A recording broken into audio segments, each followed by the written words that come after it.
Book 15. Chapter 1. When seeing a dying animal, a man feels a sense of horror. Substance similar to his own is perishing before his eyes.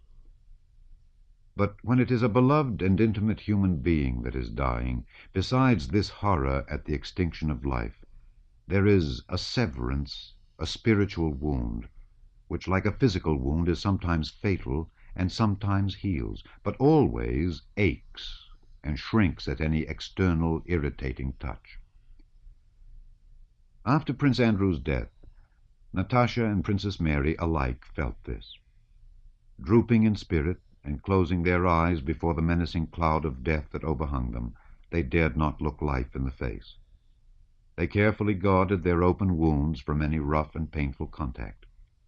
Everything, a carriage passing rapidly in the street, a summons to dinner, the maid's inquiry what dress to prepare, or worse still, any word of insincere or feeble sympathy, seemed an insult, painfully irritated the wound, interrupting that necessary quiet in which they both tried to listen to the stern and dreadful choir that still resounded in their imagination, and hindered their gazing into those mysterious, limitless vistas that for an instant had opened out before them.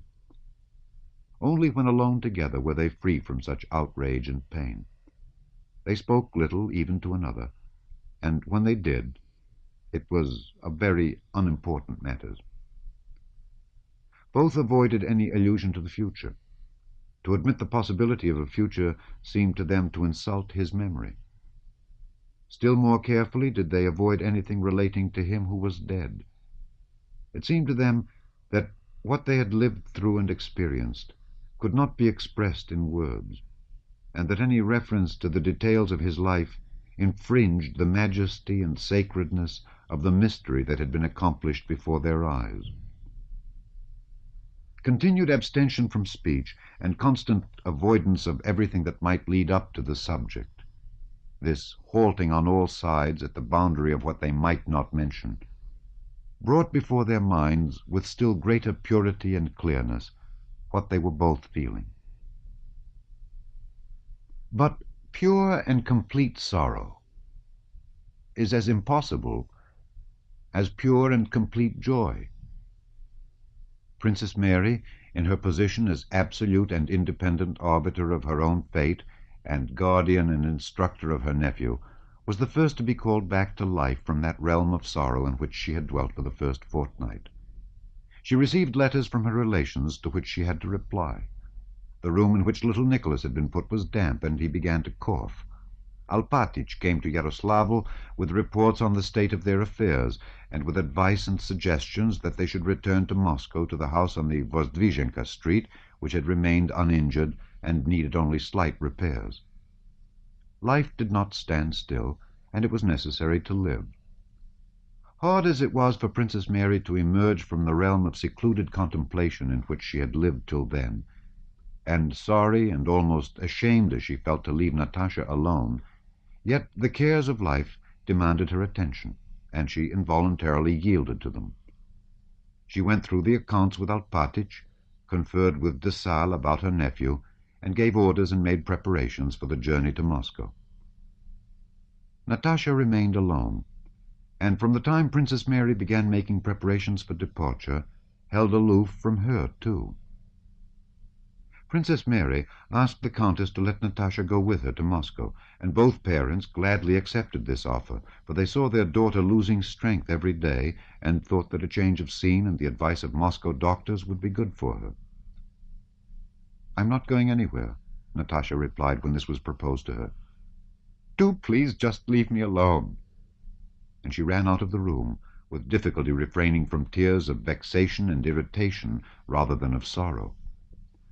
After she felt herself deserted by Princess Mary and alone in her grief, Natasha spent most of the time in her room by herself, sitting huddled up, feet and all, in the corner of the sofa, tearing and twisting something with her slender, nervous fingers, and gazing intently and fixedly at whatever her eyes chanced to fall on. This solitude exhausted and tormented her, but she was in absolute need of it. As soon as anyone entered, She got up quickly, changed her position and expression, and picked up a book or some sewing, evidently waiting impatiently for the intruder to go.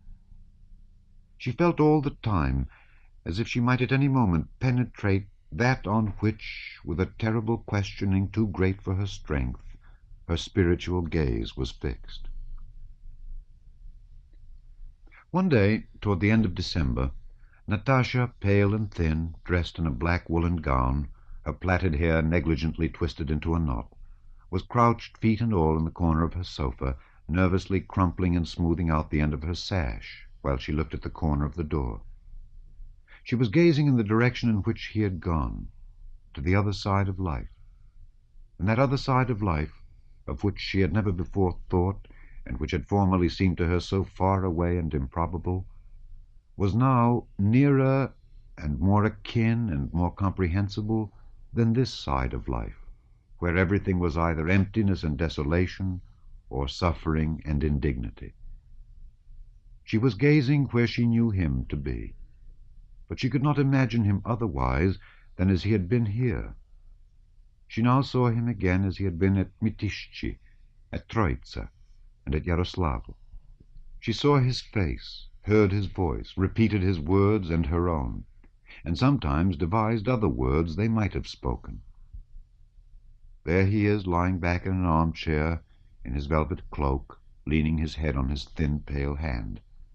His chest is dreadfully hollow, and his shoulders raised. His lips are firmly closed, his eyes glitter, and a wrinkle comes and goes on his pale forehead. One of his legs twitches just perceptibly, but rapidly. Natasha knows that he is struggling with terrible pain. What is that pain like? Why does he have that pain? What does he feel? How does it hurt him? Thought Natasha. He noticed her watching him, raised his eyes, and began to speak seriously. "One thing would be terrible," said he, "to bind oneself forever to a suffering man. It would be continual torture." And he looked searchingly at her. Natasha, as usual, answered before she had time to think what she would say. She said, "This can't go on. It won't. You will get well, quite well." She now saw him from the commencement of that scene, and relived what she had then felt. She recalled his long, sad, and severe look at those words, and understood the meaning of the rebuke and despair in that protracted gaze. "I agreed," Natasha now said to herself, "that it would be dreadful if he always continued to suffer. I said it then only because it would have been dreadful for him, but he understood it differently. He thought it would be dreadful for me. He then still wished to live and feared death. And I said it so awkwardly and stupidly. I did not say what I meant. I thought quite differently. Had I said what I thought, I should have said, even if he had to go on dying, to die continually before my eyes, I should have been happy compared with what I am now. Now there is nothing. Nobody. Did he know that? No, he did not and never will know it. And now it will never be possible to put it right." And now he again seemed to be saying the same words to her, only in her imagination Natasha this time gave him a different answer. She stopped him and said, "Terrible for you, but not for me. You know that for me there is nothing in life but you, and to suffer with you is the greatest happiness for me."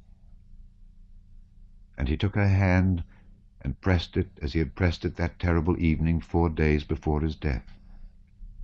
And in her imagination she said other tender and loving words which she might have said then, but only spoke now. "I love thee, thee, I love," she said, convulsively pressing her hands and setting her teeth with a desperate effort. She was overcome by sweet sorrow, and tears were already rising in her eyes. Then she suddenly asked herself to whom she was saying this. Again everything was shrouded in hard, dry perplexity, and again with a strained frown she peered toward the world where he was. And now it seemed to her she was penetrating the mystery. But at the instant when it seemed that the incomprehensible was revealing itself to her, a loud rattle of the door-handle struck painfully on her ears. Dunyasha, her maid, entered the room quickly and abruptly, with a frightened look on her face, and showing no concern for her mistress. "Come to your papa at once, please," said she with a strange, excited look. "A misfortune about Peter Ilyinich. A letter," she finished with a sob.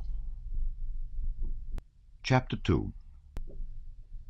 Besides a feeling of aloofness from everybody, Natasha was feeling a special estrangement from the members of her own family. All of them, her father, mother, and Sonia, were so near to her, so familiar, so commonplace, that all their words and feelings seemed an insult to the world in which she had been living of late, and she felt not merely indifferent to them, but regarded them with hostility. She heard Dunyasha's words about Peter Ilyinich and a misfortune, but did not grasp them. What misfortune? What misfortune can happen to them? They just live their own old, quiet, and commonplace life, thought Natasha. As she entered the ballroom, her father was hurriedly coming out of her mother's room. His face was puckered up and wet with tears. He had evidently run out of that room to give vent to the sobs that were choking him. When he saw Natasha, he waved his arms despairingly and burst into convulsively painful sobs that distorted his soft, round face. "Petya, go, she's calling." And weeping like a child, and quickly shuffling on his feeble legs to a chair, he almost fell into it, covering his face with his hands. Suddenly, an electric shock seemed to run through Natasha's whole being. Terrible anguish struck her heart. She felt a dreadful ache, as if something was being torn inside her, and she were dying. But the pain was immediately followed by a feeling of release from the oppressive constraint that had prevented her taking part in life. The sight of her father, the terribly wild cries of her mother that she heard through the door, made her immediately forget herself and her own grief. She ran to her father, but he feebly waved his arm, pointing to her mother's door. Princess Mary, pale and with quivering chin, came out from that room, and taking Natasha by the arm, said something to her. Natasha neither saw nor heard her. She went in with rapid steps, pausing at the door for an instant as if struggling with herself, and then ran to her mother. The Countess was lying in an armchair in a strange and awkward position, stretching out and beating her head against the wall. Sonia and the maids were holding her arms. "Natasha, Natasha!" cried the Countess. "It's not true, it's not true, he's lying, Natasha!" she shrieked, pushing those around her away. "Go away, all of you, it's not true! Killed her! It's not true!" Natasha put one knee on the armchair, stooped over her mother, embraced her, and with unexpected strength raised her, turned her face toward herself, and clung to her. "Mummy, darling, I'm here, my dearest Mummy," she kept on whispering, not pausing an instant. She did not let go of her mother, but struggled tenderly with her, demanded a pillow and hot water, and unfastened and tore open her mother's dress.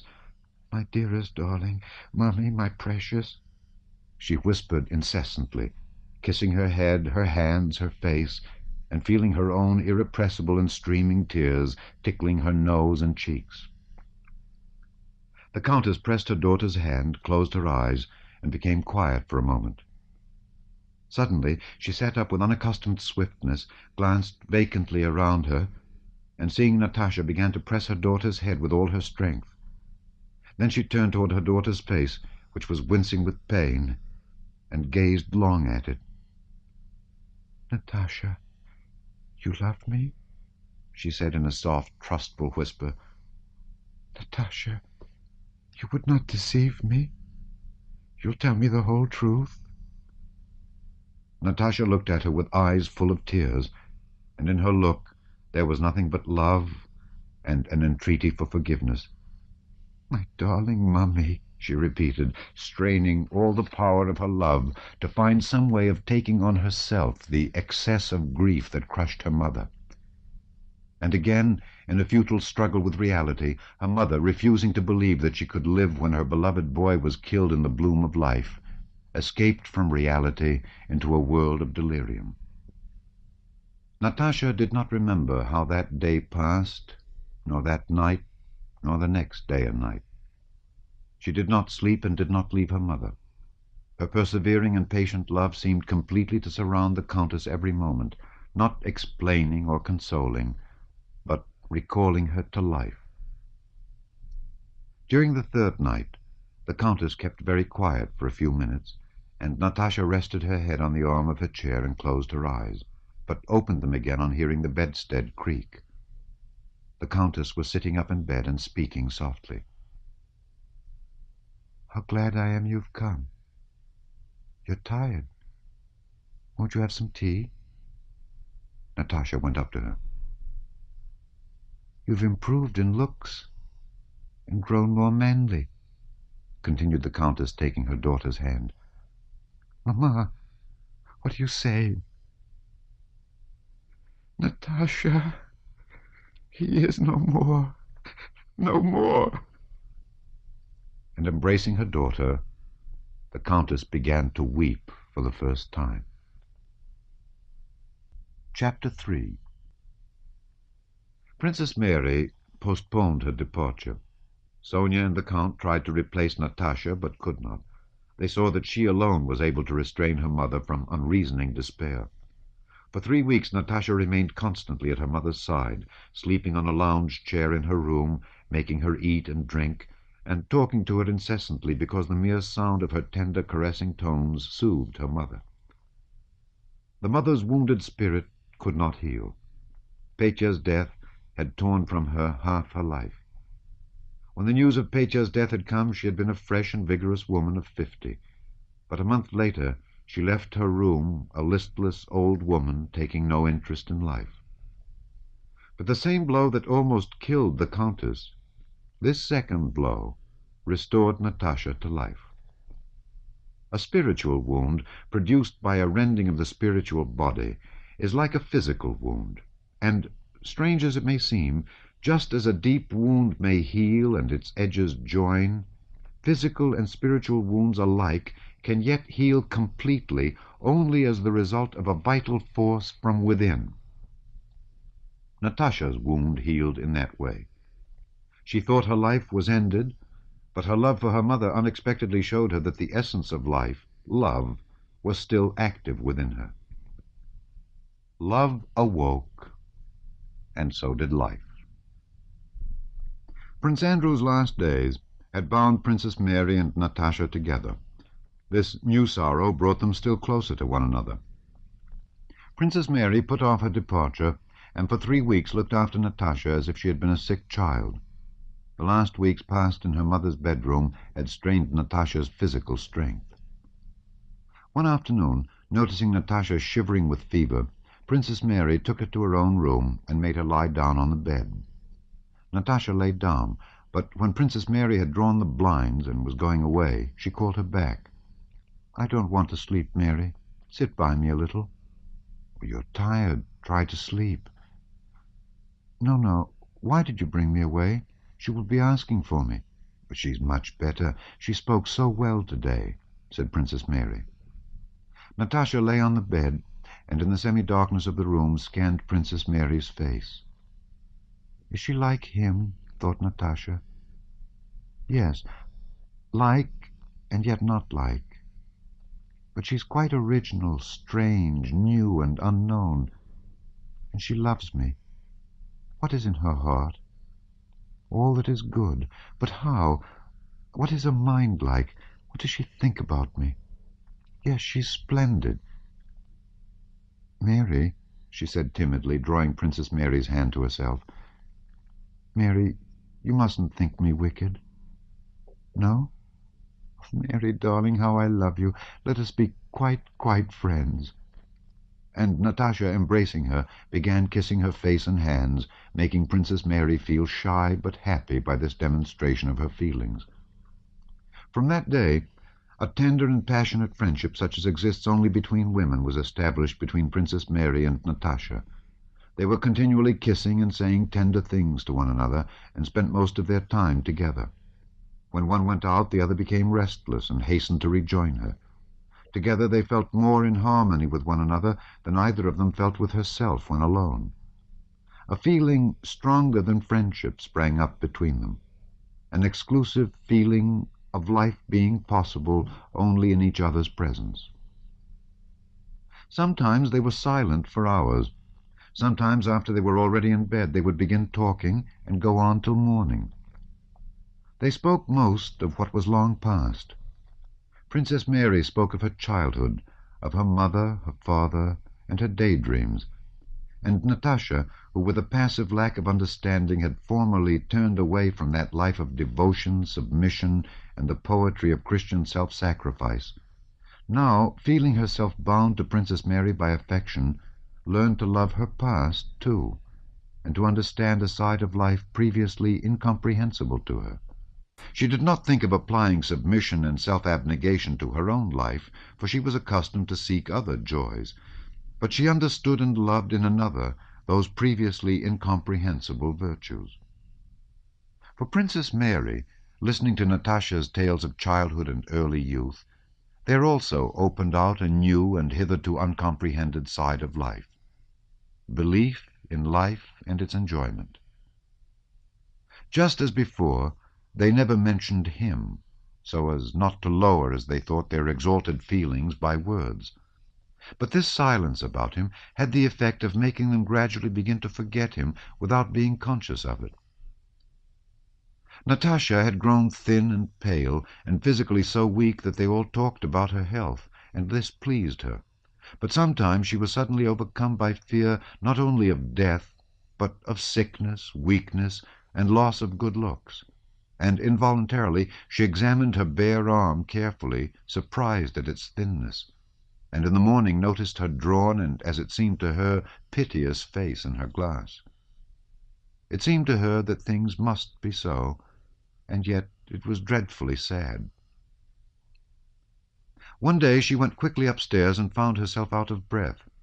Unconsciously she immediately invented a reason for going down, and then, testing her strength, ran upstairs again, observing the result. Another time, when she called Dunyasha, her voice trembled. So she called again, though she could hear Dunyasha coming, called her in the deep chest tones in which she had been wont to sing, and listened attentively to herself. She did not know, and would not have believed it, but beneath the layer of slime that covered her soul and seemed to her impenetrable, delicate young shoots of grass were already sprouting, which, taking root, would so cover with their living verdure the grief that weighed her down that it would soon no longer be seen or noticed. The wound had begun to heal from within. At the end of January, Princess Mary left for Moscow, and the Count insisted on Natasha's going with her to consult the doctors. Chapter 4. After the encounter at Vyazma, where Kutuzov had been unable to hold back his troops in their anxiety to overwhelm and cut off the enemy and so on, the farther movement of the fleeing French and of the Russians who pursued them continued as far as Krasnoye without a battle. The flight was so rapid that the Russian army pursuing the French could not keep up with them. Cavalry and artillery horses broke down, and the information received of the movements of the French was never reliable. The men in the Russian army were so worn out by this continuous marching at the rate of 27 miles a day that they could not go any faster. To realize the degree of exhaustion of the Russian army, it is only necessary to grasp clearly the meaning of the fact that, while not losing more than 5,000 killed and wounded after Tarutino, and less than 100 prisoners, the Russian army, which left that place 100,000 strong, reached Krasnoye with only 50,000. The rapidity of the Russian pursuit was just as destructive to our army as the flight of the French was to theirs. The only difference was that the Russian army moved voluntarily, with no such threat of destruction as hung over the French, and that the sick Frenchmen were left behind in enemy hands, while the sick Russians left behind were among their own people. The chief cause of the wastage of Napoleon's army was the rapidity of its movement, and a convincing proof of this is the corresponding decrease of the Russian army. Kutuzov, as far as was in his power, instead of trying to check the movement of the French, as was desired in Petersburg and by the Russian army generals, directed his whole activity here, as he had done at Tarutino and Vyazma, to hastening it on, while easing the movement of our army. But besides this, since the exhaustion and enormous diminution of the army caused by the rapidity of the advance had become evident, another reason for slackening the pace and delaying presented itself to Kutuzov. The aim of the Russian army was to pursue the French. The road the French would take was unknown, and so the closer our troops trod on their heels, the greater distance they had to cover.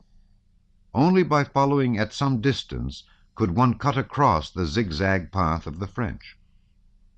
All the artful maneuvers suggested by our generals meant fresh movements of the army and a lengthening of its marches, whereas the only reasonable aim was to shorten those marches. To that end Kutuzov's activity was directed during the whole campaign from Moscow to Vilna, not casually or intermittently, but so consistently that he never once deviated from it. Kutuzov felt and knew, not by reasoning or science, but with the whole of his Russian being, what every Russian soldier felt, that the French were beaten, that the enemy was flying and must be driven out. But at the same time, he, like the soldiers, realized all the hardship of this march, the rapidity of which was unparalleled for such a time of year.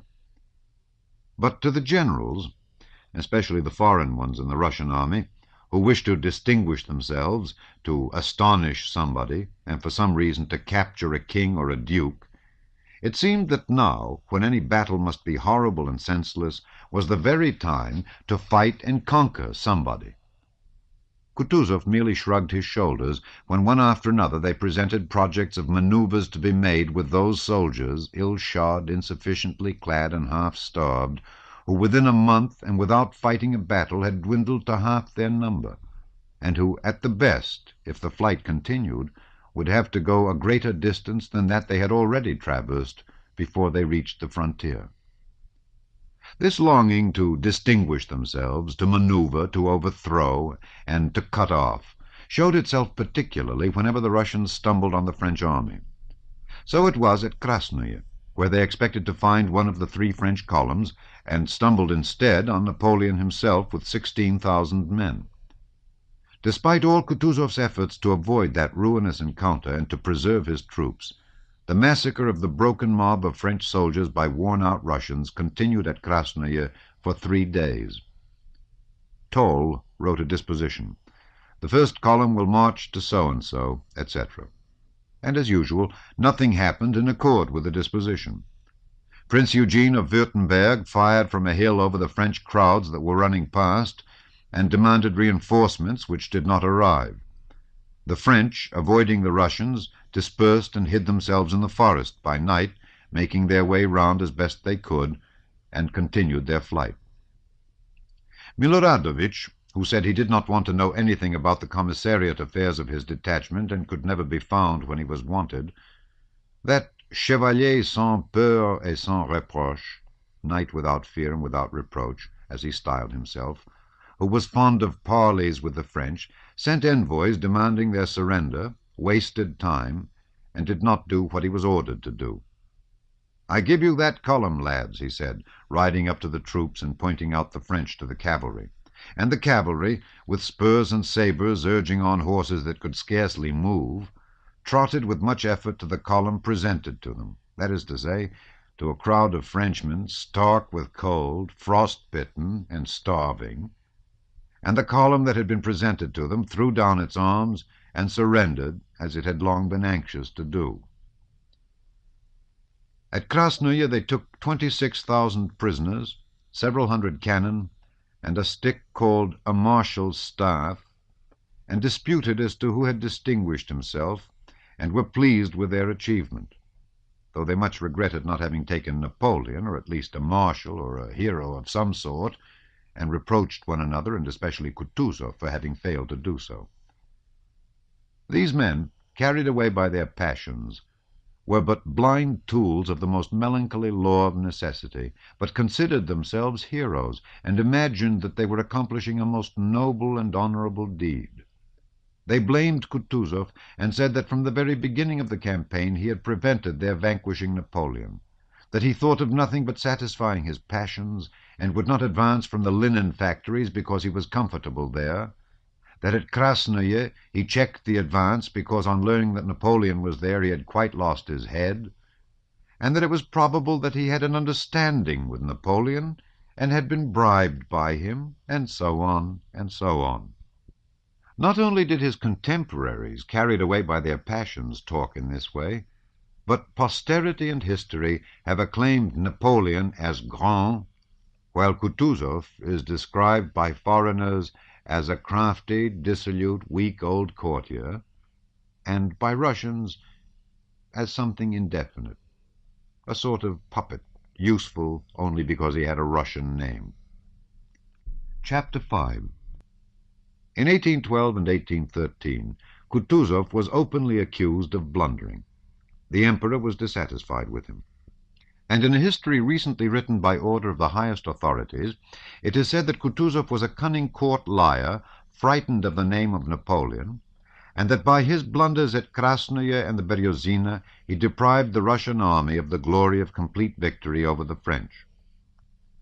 Such is the fate, not of great men, grands hommes, whom the Russian mind does not acknowledge, but of those rare and always solitary individuals who, discerning the will of Providence, submit their personal will to it.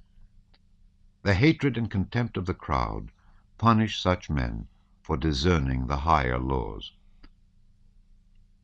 For Russian historians, strange and terrible to say, Napoleon, that most insignificant tool of history, who never anywhere, even in exile, showed human dignity, Napoleon is the object of adulation and enthusiasm. He is grand.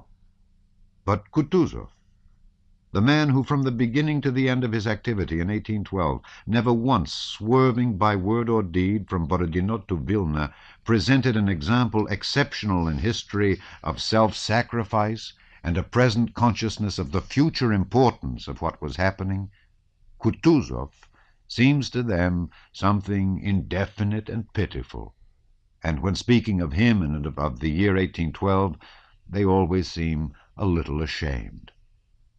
And yet it is difficult to imagine an historical character whose activity was so unswervingly directed to a single aim, and it would be difficult to imagine any aim more worthy or more consonant with the will of the whole people. Still more difficult would it be to find an instance in history of the aim of an historical personage being so completely accomplished as that to which all Kutuzov's efforts were directed in 1812. Kutuzov never talked of 40 centuries looking down from the pyramids, of the sacrifices he offered for the fatherland, or of what he intended to accomplish or had accomplished. In general, he said nothing about himself, adopted no pose, always appeared to be the simplest and most ordinary of men, and said the simplest and most ordinary things. He wrote letters to his daughters and to Madame de Stael, read novels, liked the society of pretty women, jested with generals, officers, and soldiers, and never contradicted those who tried to prove anything to him. When Count Rostopchin at the Yauza bridge galloped up to Kutuzov with personal reproaches for having caused the destruction of Moscow and said, "How was it you promised not to abandon Moscow without a battle?" Kutuzov replied, "And I shall not abandon Moscow without a battle," though Moscow was then already abandoned. When Arakcheyev, coming to him from the Emperor, said that Yermolov ought to be appointed chief of the artillery, Kutuzov replied, "Yes, I was just saying so myself," though a moment before he had said quite the contrary. What did it matter to him, who then alone, amid a senseless crowd, understood the whole tremendous significance of what was happening? What did it matter to him whether Rostopchin attributed the calamities of Moscow to him or to himself? Still less could it matter to him who was appointed chief of the artillery. Not merely in these cases, but continually did that old man, who by experience of life had reached the conviction that thoughts and the words serving as their expression are not what move people, use quite meaningless words that happened to enter his head. But that man, so heedless of his words, did not once during the whole time of his activity utter one word inconsistent with the single aim toward which he moved throughout the whole war.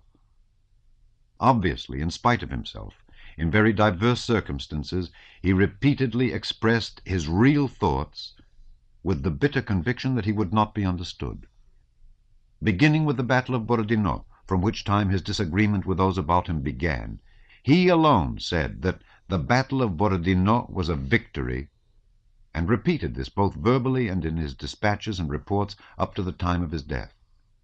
He alone said that the loss of Moscow is not the loss of Russia. In reply to Lauriston's proposal of peace, he said, "There can be no peace, for such is the people's will." He alone, during the retreat of the French, said that all our maneuvers are useless. Everything is being accomplished of itself better than we could desire. That the enemy must be offered a golden bridge. That neither the Tarutino, the Vyazma, nor the Krasnoye battles were necessary.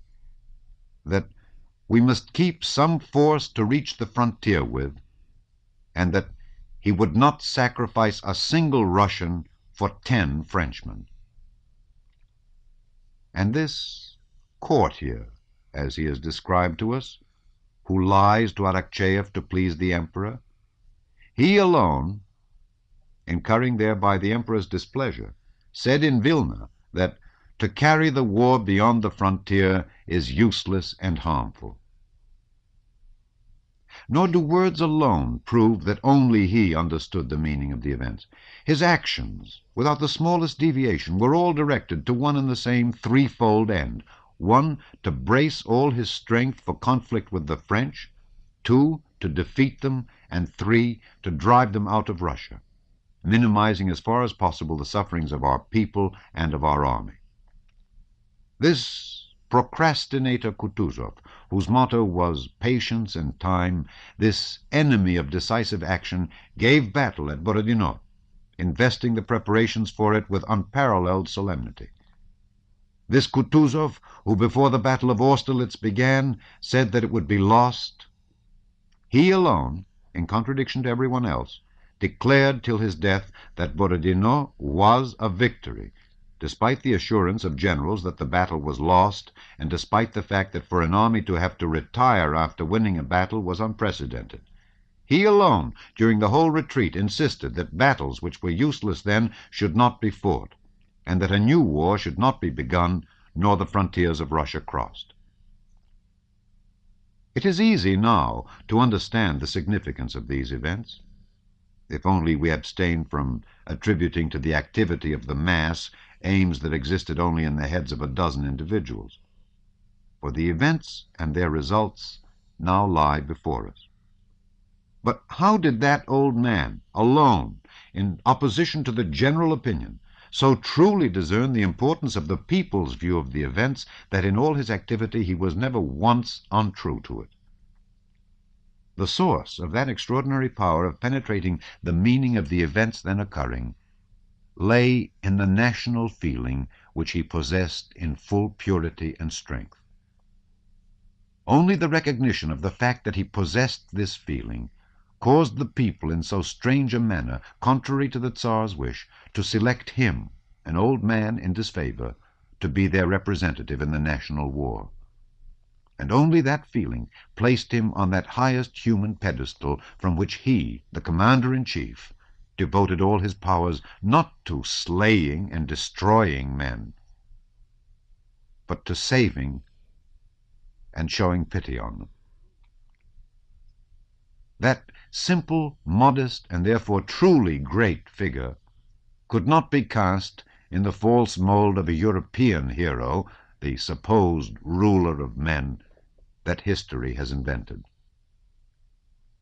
To a lackey, no man can be great, for a lackey has his own conception of greatness. Chapter 6. The 5th of November was the first day of what is called the Battle of Krasnoye. Toward evening, after much disputing and many mistakes made by generals who did not go to their proper places, and after adjutants had been sent about with counter-orders, when it had become plain that the enemy was everywhere in flight and that there could and would be no battle, Kutuzov left Krasnoye and went to Dobroye, whither his headquarters had that day been transferred. The day was clear and frosty. Kutuzov rode to Dobroye on his plump little white horse, followed by an enormous suite of discontented generals who whispered among themselves behind his back. All along the road groups of French prisoners captured that day, there were 7,000 of them, were crowding to warm themselves at campfires. Near Dobroye, an immense crowd of tattered prisoners, buzzing with talk and wrapped and bandaged in anything they had been able to get hold of, were standing in the road beside a long row of unharnessed French guns. At the approach of the commander-in-chief, the buzz of talk ceased, and all eyes were fixed on Kutuzov, who, wearing a white cap with a red band, and a padded overcoat that bulged on his round shoulders, moved slowly along the road on his white horse. One of the generals was reporting to him where the guns and prisoners had been captured. Kutuzov seemed preoccupied and did not listen to what the general was saying. He screwed up his eyes with a dissatisfied look as he gazed attentively and fixedly at these prisoners, who presented a specially wretched appearance. Most of them were disfigured by frostbitten noses and cheeks, and nearly all had red, swollen, and festering eyes. One group of the French stood close to the road, and two of them, one of whom had his face covered with sores, were tearing a piece of raw flesh with their hands. There was something horrible and bestial in the fleeting glance they threw at the riders, and in the malevolent expression with which, after a glance at Kutuzov, the soldier with the sores immediately turned away and went on with what he was doing. Kutuzov looked long and intently at these two soldiers. He puckered his face, screwed up his eyes, and pensively swayed his head. At another spot he noticed a Russian soldier laughingly patting a Frenchman on the shoulder, saying something to him in a friendly manner, and Kutuzov, with the same expression on his face, again swayed his head. "What were you saying?" he asked the general, who, continuing his report, directed the commander-in-chief's attention to some standards captured from the French and standing in front of the Preobrazhensk regiment. "Ah, the standards," said Kutuzov, evidently detaching himself with difficulty from the thoughts that preoccupied him. He looked about him absently. Thousands of eyes were looking at him from all sides, awaiting a word from him. He stopped in front of the Preobrazhensk regiment, sighed deeply, and closed his eyes. One of his suite beckoned to the soldiers carrying the standards to advance and surround the commander-in-chief with them. Kutuzov was silent for a few seconds, and then, submitting with evident reluctance to the duty imposed by his position, raised his head and began to speak. A throng of officers surrounded him. He looked attentively around at the circle of officers, recognizing several of them. "I thank you all," he said, addressing the soldiers, and then again the officers. In the stillness around him, his slowly uttered words were distinctly heard. "I thank you all for your hard and faithful service. The victory is complete, and Russia will not forget you. Honor to you forever." He paused and looked round. "Lower its head. Lower it," he said to a soldier who had accidentally lowered the French eagle he was holding before the Preobrazhensk standards. "Lower. Lower, that's it. Hurrah, lads!" he added, addressing the men with a rapid movement of his chin. "Hurrah!" roared thousands of voices. While the soldiers were shouting, Kutuzov leaned forward in his saddle and bowed his head, and his eye lit up with a mild and apparently ironic gleam. "You see, brothers," said he when the shouts had ceased, and all at once his voice and the expression of his face changed. It was no longer the commander-in-chief speaking, but an ordinary old man who wanted to tell his comrades something very important. There was a stir among the throng of officers and in the ranks of the soldiers, who moved that they might hear better what Kutuzov was going to say. "You see, brothers, I know it's hard for you, but it can't be helped. Bear up, it won't be for long now. We'll see our visitors off, and then we'll rest. The Tsar won't forget your service. It's hard for you, but still you're at home, while you see what they've come to," said he, pointing to the prisoners, "worse off than our poorest beggars. While they were strong, we didn't spare ourselves, but now we may even pity them. They are human beings too. Isn't it so, lads?" He looked around, and in the direct, respectful, wondering gaze fixed upon him, he read sympathy with what he had said. His face grew brighter and brighter with an old man's mild smile, which drew the corners of his lips and eyes into a cluster of wrinkles. He ceased speaking, and bowed his head as if in perplexity. "But after all, who asked them here? Serves them right, the bloody bastards!" he cried, suddenly lifting his head. And flourishing his whip, he rode off at a gallop for the first time during the whole campaign, and left the broken ranks of the soldiers laughing joyfully and shouting hurrah. Kutuzov's words were hardly understood by the troops. No one could have repeated the field marshal's address, begun solemnly and then changing into an old man's simple-hearted talk. But the hearty sincerity of that speech, the feeling of majestic triumph, combined with pity for the foe and consciousness of the justice of our cause, exactly expressed by that old man's good-natured expletives, was not merely understood, but lay in the soul of every soldier, and found expression in their joyous and long-sustained shouts. Afterwards, when one of the generals addressed Kutuzov, asking whether he wished his caleche to be sent for, Kutuzov, in answering, unexpectedly gave a sob, being evidently greatly moved. Chapter 7.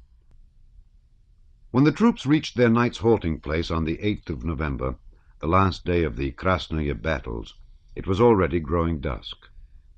All day it had been calm and frosty, with occasional lightly falling snow, and toward evening it began to clear. Through the falling snow, a purple, black, and starry sky showed itself, and the frost grew keener. An infantry regiment which had left Tarutino 3,000 strong, but now numbered only 900, was one of the first to arrive that night at its halting place, a village on the high road. The quartermasters who met the regiment announced that all the huts were full of sick and dead Frenchmen, cavalrymen, and members of the staff. There was only one hut available for the regimental commander. The commander rode up to this hut. The regiment passed through the village and stacked its arms in front of the last huts. Like some huge, many-limbed animal, the regiment began to prepare its lair and its food. One part of it dispersed and waded knee-deep through the snow into a birch forest to the right of the village, and immediately the sound of axes and swords, the crashing of branches, and merry voices could be heard from there. Another section, amid the regimental wagons and horses which were standing in a group, was busy getting out cauldrons and rye biscuit and feeding the horses.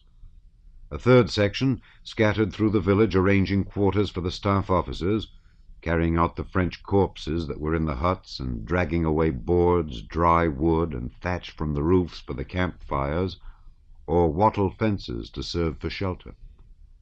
Some 15 men with merry shouts were shaking down the high wattle wall of a shed, the roof of which had already been removed. "Now then, all together, shove!" cried the voices, and the huge surface of the wall, sprinkled with snow and creaking with frost, was seen swaying in the gloom of the night. The lower stakes cracked more and more, and at last the wall fell, and with it the men who had been pushing it. Loud, coarse laughter and joyous shouts ensued. "Now then, catch hold in twos. Hand up the lever. That's it. Where are you shoving to? Now, all together. Wait a moment, boys. With a song." All stood silent, and a soft, pleasant, velvety voice began to sing. At the end of the third verse, as the last note died away, 20 voices roared out at once, "Whoa!" Oh, that's it, all together. Heave away, boys. But despite their united efforts, the wattle hardly moved, and in the silence that followed, the heavy breathing of the men was audible. Here, you of the 6th Company, devils that you are, lend a hand, will you? You may want us one of these days. Some 20 men of the 6th Company who were on their way into the village joined the haulers, and the wattle wall, which was about 35 feet long and 7 feet high, moved forward along the village street, swaying, pressing upon and cutting the shoulders of the gasping men. Get along. Falling? What are you stopping for? There now. Merry, senseless words of abuse flowed freely. What are you up to?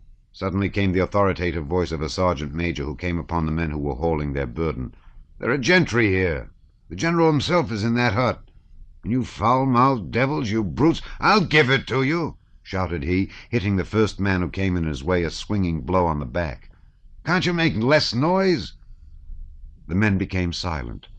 The soldier who had been struck groaned and wiped his face, which had been scratched till it bled by his falling against the wattle. There, how that devil hits out. He's made my face all bloody, said he in a frightened whisper when the sergeant major had passed on. Don't you like it? Said a laughing voice, and moderating their tones, the men moved forward. When they were out of the village, they began talking again as loud as before, interlarding their talk with the same aimless expletives. In the hut which the men had passed, the chief officers had gathered and were in animated talk over their tea about the events of the day and the manoeuvres suggested for tomorrow. It was proposed to make a flank march to the left, cut off the vice-king, Murat, and capture him. By the time the soldiers had dragged the wattle fence to its place, the campfires were blazing on all sides, ready for cooking. The wood crackled, the snow was melting, and black shadows of soldiers flitted to and fro all over the occupied space where the snow had been trodden down. Axes and choppers were plied all around. Everything was done without any orders being given. Stores of wood were brought for the night. Shelters were rigged up for the officers, cauldrons were being boiled, and muskets and accoutrements put in order. The wattle wall the men had brought was set up in a semicircle by the 8th Company as a shelter from the north, propped up by musket rests, and a campfire was built before it. They beat the tattoo, called the roll, had supper, and settled down round the fires for the night, some repairing their footgear, some smoking pipes, and some stripping themselves naked to steam the lice out of their shirts. Chapter 8. One would have thought that under the almost incredibly wretched conditions the Russian soldiers were in at that time, lacking warm boots and sheepskin coats, without a roof over their heads, in the snow with 18 degrees of frost, 8 degrees below 0 Fahrenheit, and without even full rations — the commissariat did not always keep up with the troops — they would have presented a very sad and depressing spectacle. On the contrary, the army had never, under the best material conditions, presented a more cheerful and animated aspect. This was because all who began to grow depressed or who lost strength were sifted out of the army day by day. All the physically or morally weak had long since been left behind, and only the flower of the army, physically and mentally, remained. More men collected behind the wattle fence of the 8th Company than anywhere else. 2 sergeants major were sitting with them, and their campfire blazed brighter than the others. For leave to sit by their wattle, they demanded contributions of fuel. "Hey, Makeyev, what's become of you, you son of a bitch? Are you lost, or have the wolves eaten you? Fetch some more wood," shouted a red-haired and red-faced man, screwing up his eyes and blinking because of the smoke, but not moving back from the fire. "And you, Jackdaw, go and fetch some wood," said he to another soldier. This red-haired man was neither a sergeant nor a corporal, but being robust, he ordered about those weaker than himself. The soldier they called Jackdaw, a thin little fellow with a sharp nose, rose obediently and was about to go, but at that instant there came into the light of the fire the slender, handsome figure of a young soldier carrying a load of wood. "Bring it here, that's fine." They split up the wood, pressed it down on the fire, blew at it with their mouths, and fanned it with the skirts of their greatcoats, making the flames hiss and crackle. The men drew nearer and lit their pipes. The handsome young soldier who had brought the wood, setting his arms akimbo, began stamping his cold feet rapidly and deftly on the spot where he stood. "Mother, the dew is cold but clear. It's well that I'm a musketeer," he sang, pretending to hiccup after each syllable. "Look out, your soles will fly off," shouted the red-haired man, noticing that the sole of the dancer's boot was hanging loose. "What a fellow you are for dancing!" The dancer stopped, pulled off the loose piece of leather, and threw it on the fire. "Right enough, friend," said he, and having sat down, took out of his knapsack a scrap of blue French cloth and wrapped it round his foot. "It's the steam that spoils them," he added, stretching out his feet toward the fire. "They'll soon be issuing us new ones. They say that when we've finished hammering them, we're to receive double kits." "And that son of a bitch Petrov has lagged behind, after all, it seems," said one sergeant major. "I've had an eye on him this long while," said the other. "Well, he's a poor sort of soldier, but in the 3rd Company they say 9 men were missing yesterday." "Yes, it's all very well, but when a man's feet are frozen, how can he walk?" "Hey, don't talk nonsense," said a sergeant major. "Do you want to be doing the same?" said an old soldier, turning reproachfully to the man who had spoken of frozen feet. "Well, you know," said the sharp-nosed man they called Jackdaw in a squeaky and unsteady voice, raising himself at the other side of the fire, "a plump man gets thin, but for a thin one it's death. Take me now, I've got no strength left," he added, with sudden resolution, turning to the sergeant major. "Tell them to send me to hospital. I'm aching all over. Anyway, I shan't be able to keep up." That'll do," replied the sergeant major quietly. The soldier said no more, and the talk went on. "What a lot of those Frenchies were taken today. And the fact is that not one of them had what you might call real boots on," said a soldier, starting a new theme. "They were no more than make-believes." "The Cossacks have taken their boots. They were clearing the hut for the colonel and carried them out." "It was pitiful to see them, boys," put in the dancer. "As they turned them over, one seemed still alive, and will you believe it? He jabbered something in their lingo." "But they're a clean folk, lads," the first man went on. "He was white as birch bark, and some of them are such fine fellows, you might think they were nobles." "Well, what do you think? They make soldiers of all classes there." "But they don't understand our talk at all," said the dancer with a puzzled smile. "I asked him whose subject he was, and he jabbered in his own way, a queer lot." "But it's strange, friends," continued the man who had wondered at their whiteness. "The peasants at Mozhaisk were saying that when they began burying the dead, where the battle was, you know, well, those dead had been lying there for nearly a month. And, says the peasant, they lie as white as paper, clean, and not as much smell as a puff of powder smoke." "Was it from the cold?" asked someone. "You're a clever fellow. From the cold, indeed. Why, it was hot. If it had been from the cold, ours would not have rotted either. But, he says, go up to ours, and they're all rotten and maggoty. So, he says, we tie our faces up with kerchiefs and turn our heads away as we drag them off. We can hardly do it. But theirs, he says, are white as paper, and not so much smell as a whiff of gunpowder." All were silent. "It must be from their food," said the sergeant major. "They used to gobble the same food as the gentry." No one contradicted him. "That peasant near Mozhaisk, where the battle was, said the men were all called up from 10 villages around, and they carted for 20 days and still didn't finish carting the dead away. And as for the wolves, he says—" "That was a real battle," said an old soldier. "It's the only one worth remembering. But since that, it's only been tormenting folk. And do you know, Daddy, the day before yesterday we ran at them, and my word, they didn't let us get near before they just threw down their muskets and went on their knees. Pardon, they say. That's only one case.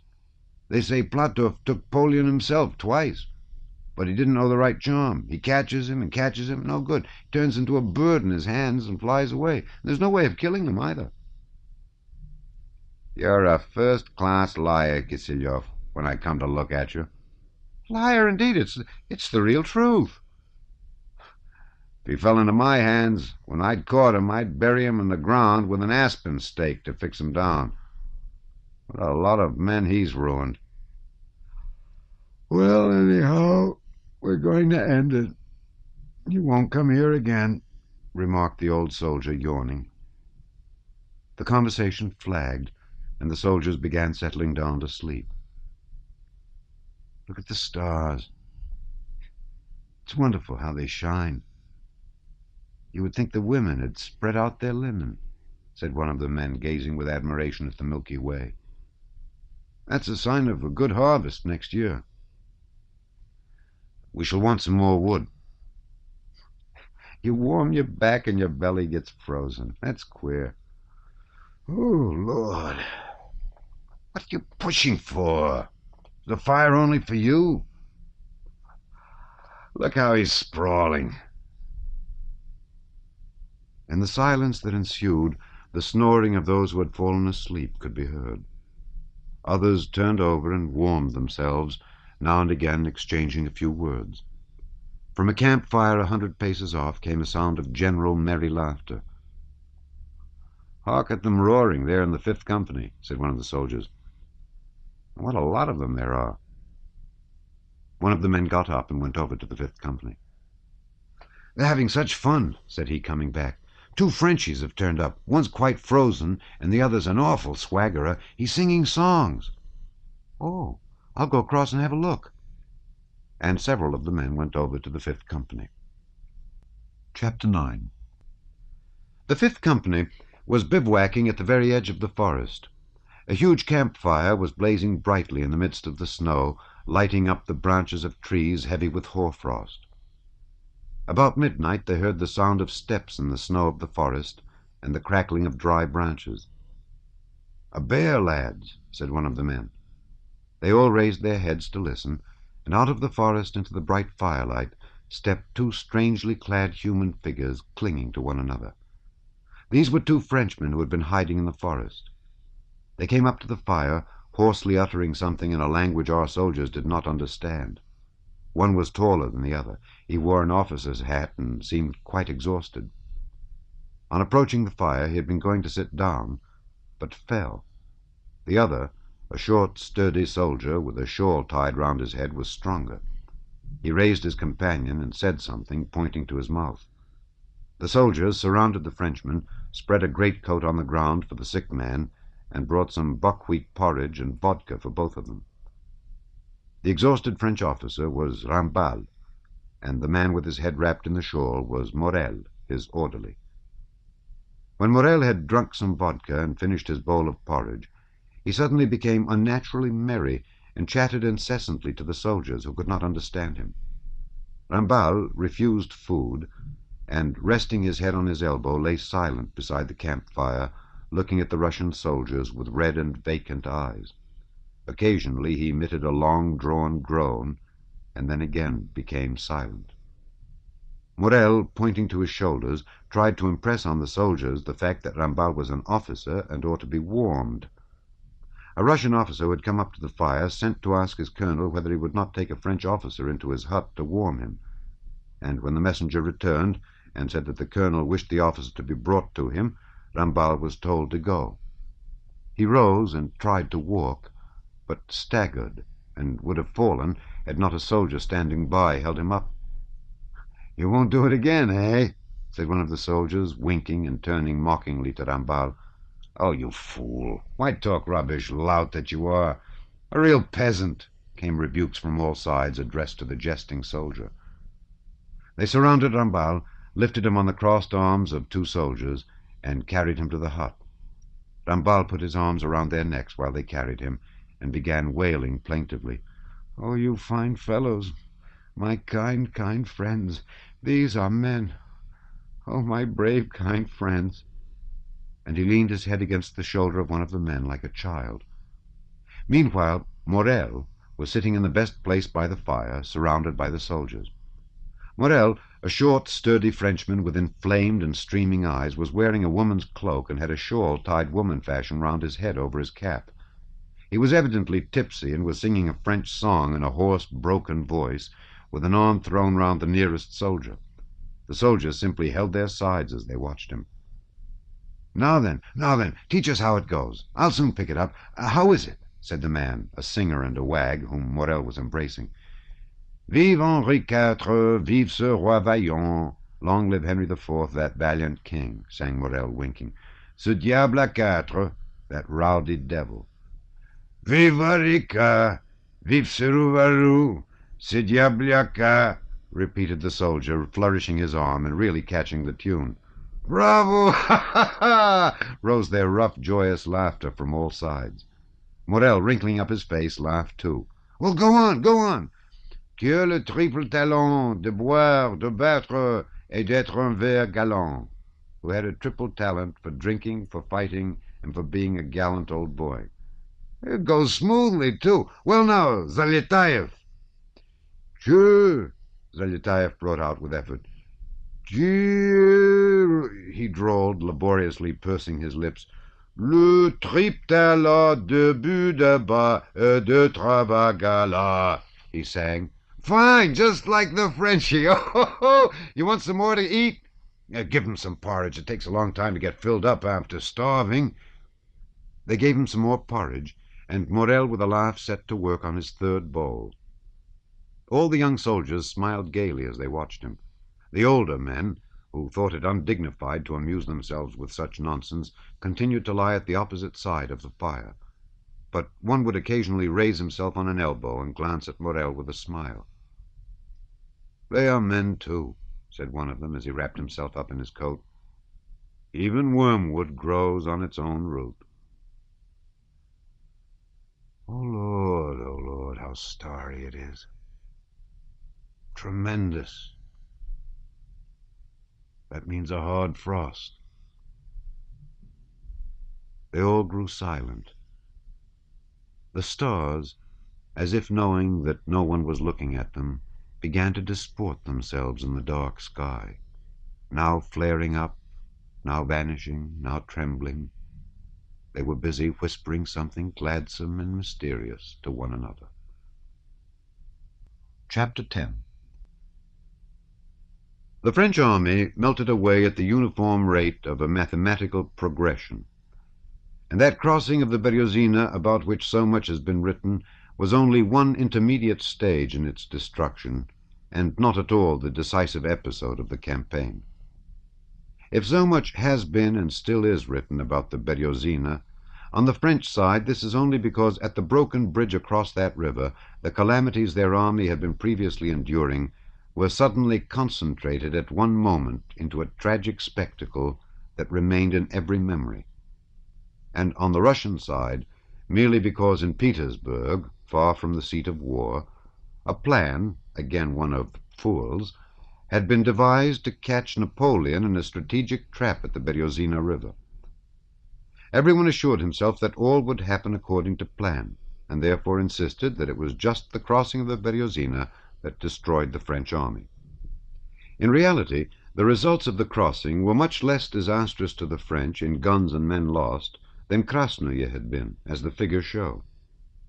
The sole importance of the crossing of the Berezina lies in the fact that it plainly and indubitably proved the fallacy of all the plans for cutting off the enemy's retreat, and the soundness of the only possible line of action, the one Kutuzov and the general mass of the army demanded, namely, simply to follow the enemy up. The French crowd fled at a continually increasing speed, and all its energy was directed to reaching its goal. It fled like a wounded animal, and it was impossible to block its path. This was shown not so much by the arrangements it made for crossing as by what took place at the bridges. When the bridges broke down, unarmed soldiers, people from Moscow, and women with children who were with the French transport, all, carried on by vis inertiae, the force of inertia, pressed forward into boats and into the ice-covered water and did not surrender. That impulse was reasonable. The condition of fugitives and of pursuers was equally bad. As long as they remained with their own people, each might hope for help from his fellows and the definite place he held among them.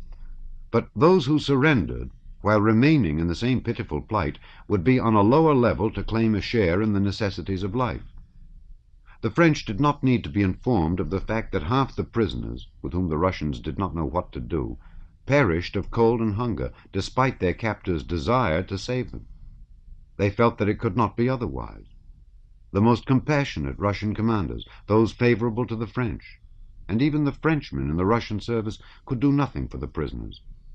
The French perished from the conditions to which the Russian army was itself exposed. It was impossible to take bread and clothes from our hungry and indispensable soldiers to give to the French, who, though not harmful or hated or guilty, were simply unnecessary. Some Russians even did that, but they were exceptions. Certain destruction lay behind the French, but in front there was hope. Their ships had been burned, there was no salvation save in collective flight, and on that the whole strength of the French was concentrated. The farther they fled, the more wretched became the plight of the remnant, especially after the Berezina, on which, in consequence of the Petersburg plan, special hopes had been placed by the Russians, and the keener grew the passions of the Russian commanders, who blamed one another, and Kutuzov most of all. Anticipation that the failure of the Petersburg-Berezina plan would be attributed to Kutuzov led to dissatisfaction, contempt, and ridicule more and more strongly expressed. The ridicule and contempt were of course expressed in a respectful form, making it impossible for him to ask wherein he was to blame. They did not talk seriously to him. When reporting to him or asking for his sanction, they appeared to be fulfilling a regrettable formality, but they winked behind his back and tried to mislead him at every turn. Because they could not understand Kutuzov, all these Russian commanders assumed that it was useless to talk to the old man, that he would never grasp the profundity of their plans, that he would answer with his phrases, which they thought were mere phrases, about a golden bridge, about the impossibility of crossing the frontier with a crowd of tatterdemalions, and so forth. They had heard all that before. And all he said, that it was necessary to await provisions, or that the men had no boots, was so simple, while what they proposed was so complicated and clever, that it was evident that he was old and stupid, and that they, though not in power, were commanders of genius. After the junction with the army of the brilliant admiral and Petersburg hero Wittgenstein, this mood and the gossip of the staff reached their maximum. Kutuzov saw this, and merely sighed and shrugged his shoulders. Only once, after the affair of the Berezina, did he get angry and write to Bennigsen, who reported separately to the Emperor, the following letter. On account of your spells of ill health, will your Excellency please be so good as to set off for Kaluga on receipt of this, and there await further commands and appointments from His Imperial Majesty. But after Bennigsen's departure, the Grand Duke Tsarevich Konstantin Pavlovich joined the army. He had taken part in the beginning of the campaign, but had subsequently been removed from the army by Kutuzov. Now, having come to the army, he informed Kutuzov of the Emperor's displeasure at the poor success of our forces and the slowness of their advance. The Emperor intended to join the army personally in a few days' time. The old man, experienced in court as well as in military affairs, this same Kutuzov, who in August had been chosen commander-in-chief against the sovereign's wishes, and who had removed the Grand Duke and heir apparent from the army, who on his own authority and contrary to the Emperor's will had decided on the abandonment of Moscow, now realized at once that his day was over, that his part was played, and that the power he was supposed to hold was no longer his. And he understood this not merely from the attitude of the court. He saw, on the one hand, that the military business in which he had played his part was ended, and felt that his mission was accomplished. And at the same time he began to be conscious of the physical weariness of his aged body and of the necessity of physical rest. On the 29th of November, Kutuzov entered Vilna, his dear Vilna, as he called it. Twice during his career, Kutuzov had been governor of Vilna. In that wealthy town, which had not been injured, he found old friends and associations, besides the comforts of life of which he had so long been deprived. And he suddenly turned from the cares of army and state, and, as far as the passions that seethed around him allowed, immersed himself in the quiet life to which he had formerly been accustomed, as if all that was taking place, and all that had still to be done in the realm of history, did not concern him at all. Chichagov, one of the most zealous cutters off and breakers up, who had first wanted to effect a diversion in Greece and then in Warsaw, but never wished to go where he was sent, Chichagov, noted for the boldness with which he spoke to the emperor, and who considered Kutuzov to be under an obligation to him because when he was sent to make peace with Turkey in 1811 independently of Kutuzov, and found that peace had already been concluded, he admitted to the emperor that the merit of securing that peace was really Kutuzov's. This Chichagov was the first to meet Kutuzov at the castle where the latter was to stay. In undress naval uniform, with a dirk and holding his cap under his arm, he handed Kutuzov a garrison report and the keys of the town. The contemptuously respectful attitude of the younger men to the old man in his dotage was expressed in the highest degree by the behavior of Chichagov, who knew of the accusations that were being directed against Kutuzov. When speaking to Chichagov, Kutuzov incidentally mentioned that the vehicles packed with china that had been captured from him at Borisov had been recovered and would be restored to him. "You mean to imply that I have nothing to eat out of? On the contrary, I can supply you with everything, even if you want to give dinner parties," warmly replied Chichagov, who tried by every word he spoke to prove his own rectitude, and therefore imagined Kutuzov to be animated by the same desire. Kutuzov, shrugging his shoulders, replied with his subtle, penetrating smile, "I meant merely to say what I said." Contrary to the emperor's wish, Kutuzov detained the greater part of the army at Vilna. Those about him said that he became extraordinarily slack and physically feeble during his stay in that town. He attended to army affairs reluctantly, left everything to his generals, and while awaiting the emperor's arrival led a dissipated life.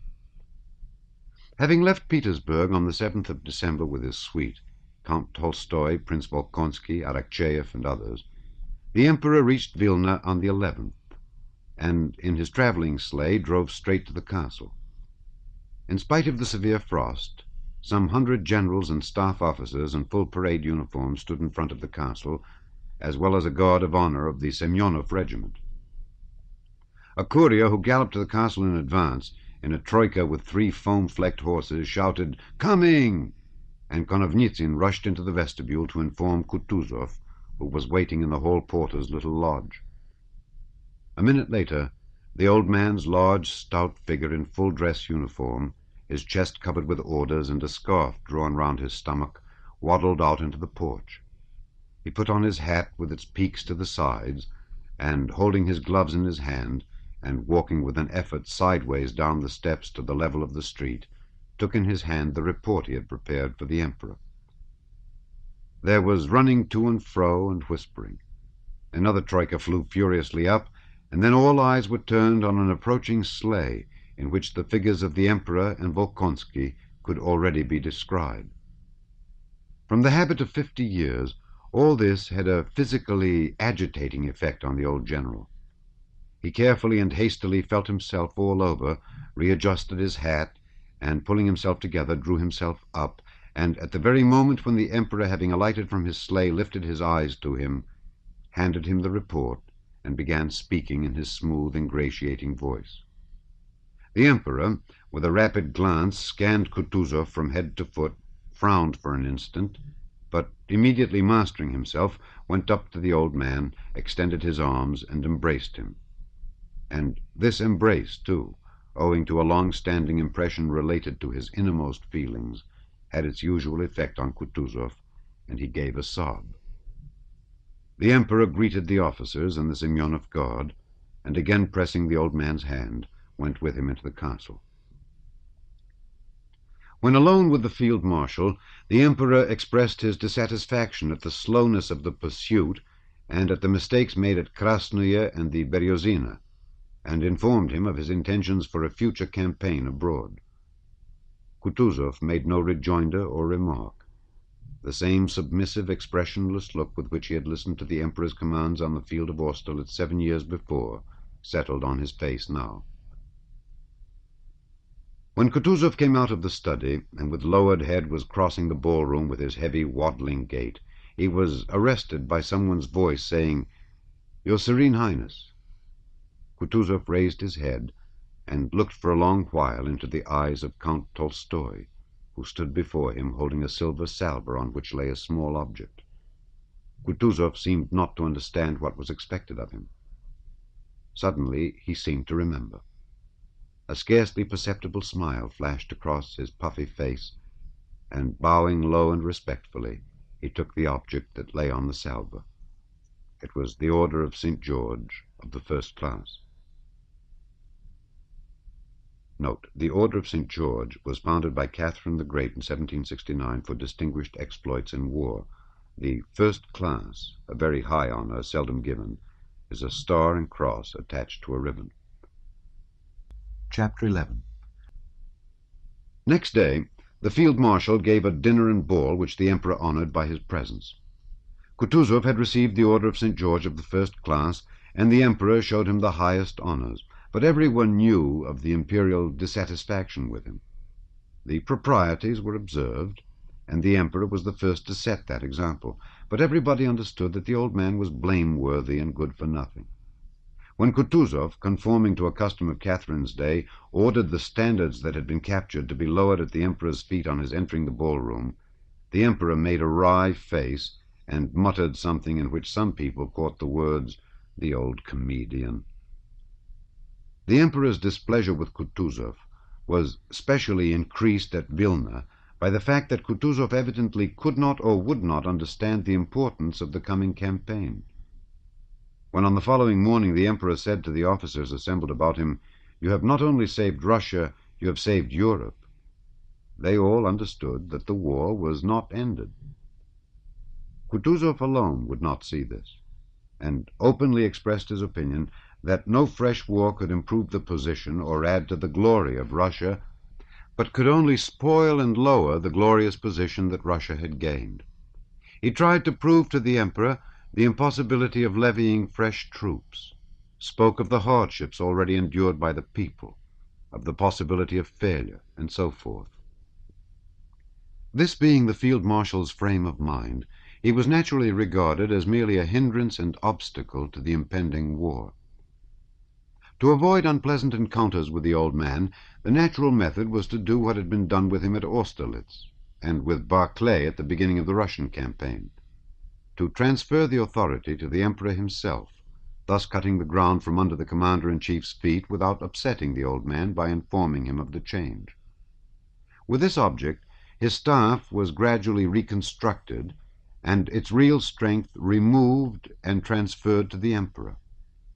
Toll, Konovnitsyn, and Yermolov received fresh appointments. Everyone spoke loudly of the field marshal's great weakness and failing health. His health had to be bad for his place to be taken away and given to another. And, in fact, his health was poor. So naturally, simply, and gradually, just as he had come from Turkey to the treasury in Petersburg to recruit the militia, and then to the army when he was needed there, now, when his part was played out, Kutuzov's place was taken by a new and necessary performer. The War of 1812, besides its national significance dear to every Russian heart, was now to assume another, a European significance.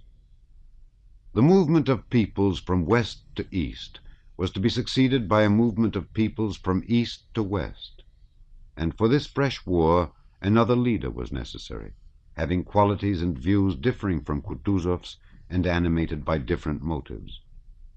Alexander I was as necessary for the movement of the peoples from east to west and for the refixing of national frontiers, as Kutuzov had been for the salvation and glory of Russia. Kutuzov did not understand what Europe, the balance of power, or Napoleon meant. He could not understand it. For the representative of the Russian people, after the enemy had been destroyed and Russia had been liberated and raised to the summit of her glory, there was nothing left to do as a Russian. Nothing remained for the representative of the national war but to die. And Kutuzov died. Chapter 12. As generally happens, Pierre did not feel the full effects of the physical privation and strain he had suffered as prisoner until after they were over. After his liberation, he reached Oryol, and on the third day there, when preparing to go to Kiev, he fell ill and was laid up for 3 months. He had what the doctors termed bilious fever. But despite the fact that the doctors treated him, bled him, and gave him medicines to drink, he recovered. Scarcely any impression was left on Pierre's mind by all that had happened to him from the time of his rescue till his illness. He remembered only the dull grey weather, now rainy and now snowy, internal physical distress, and pains in his feet and side.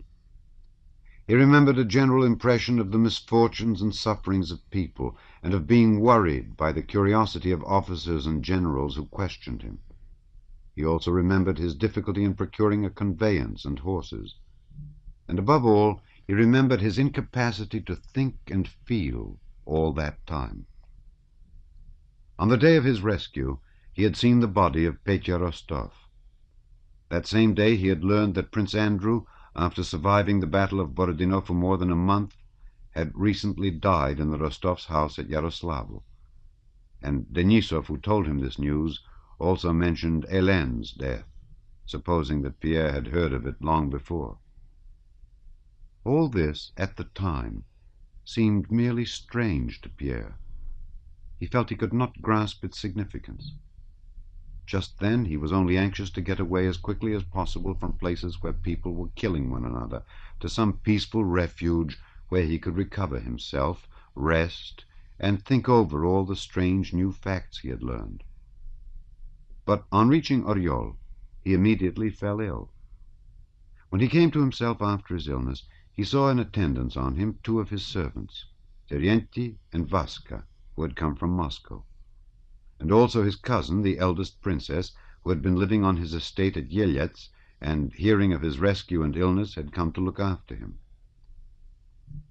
It was only gradually during his convalescence that Pierre lost the impressions he had become accustomed to during the last few months, and got used to the idea that no one would oblige him to go anywhere tomorrow, that no one would deprive him of his warm bed, and that he would be sure to get his dinner, tea, and supper.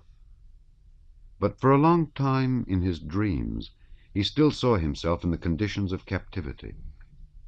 In the same way, little by little, he came to understand the news he had been told after his rescue, about the death of Prince Andrew, the death of his wife, and the destruction of the French.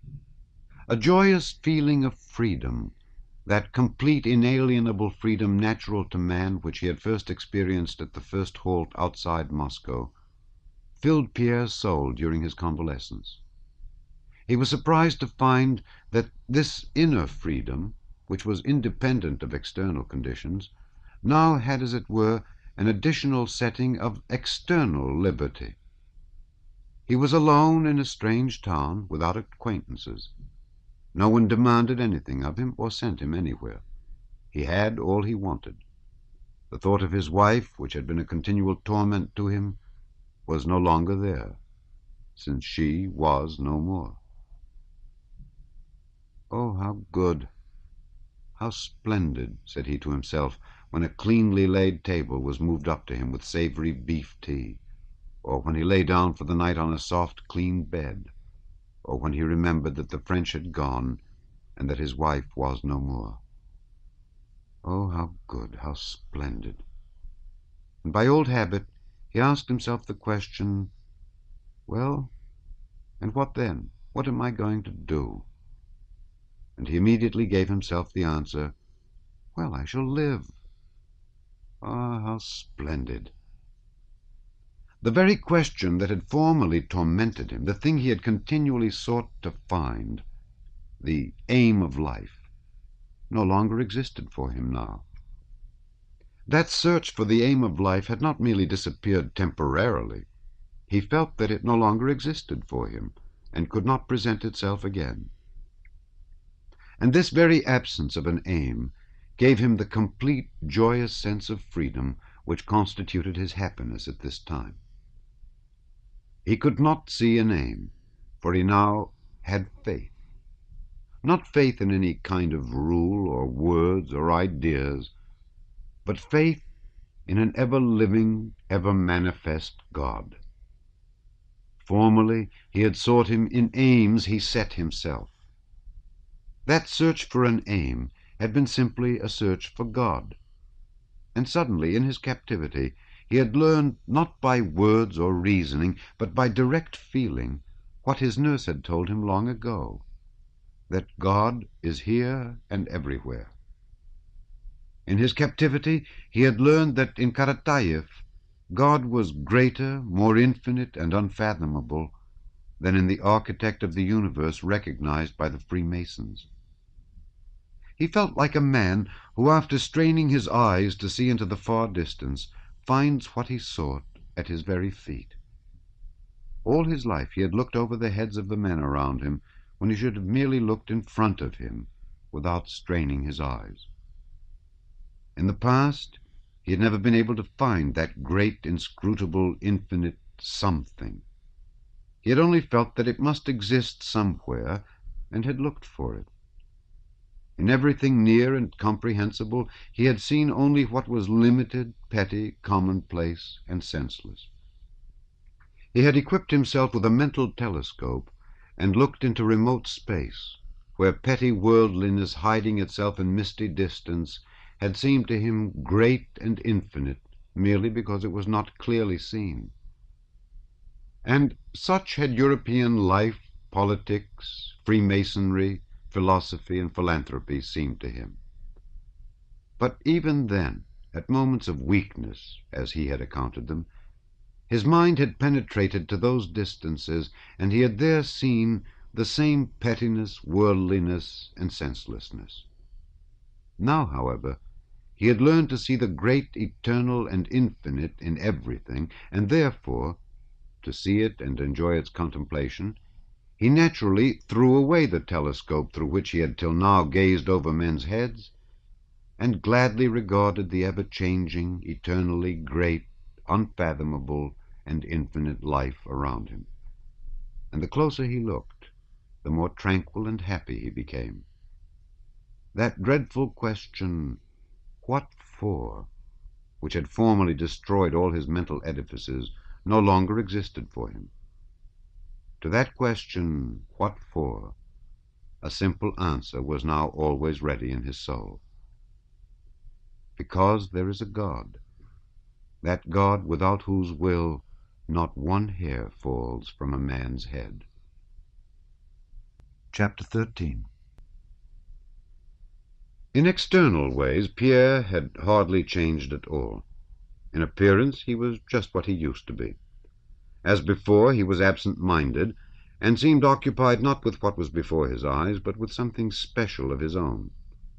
The difference between his former and present self was that formerly, when he did not grasp what lay before him or was said to him, he had puckered his forehead painfully, as if vainly seeking to distinguish something at a distance.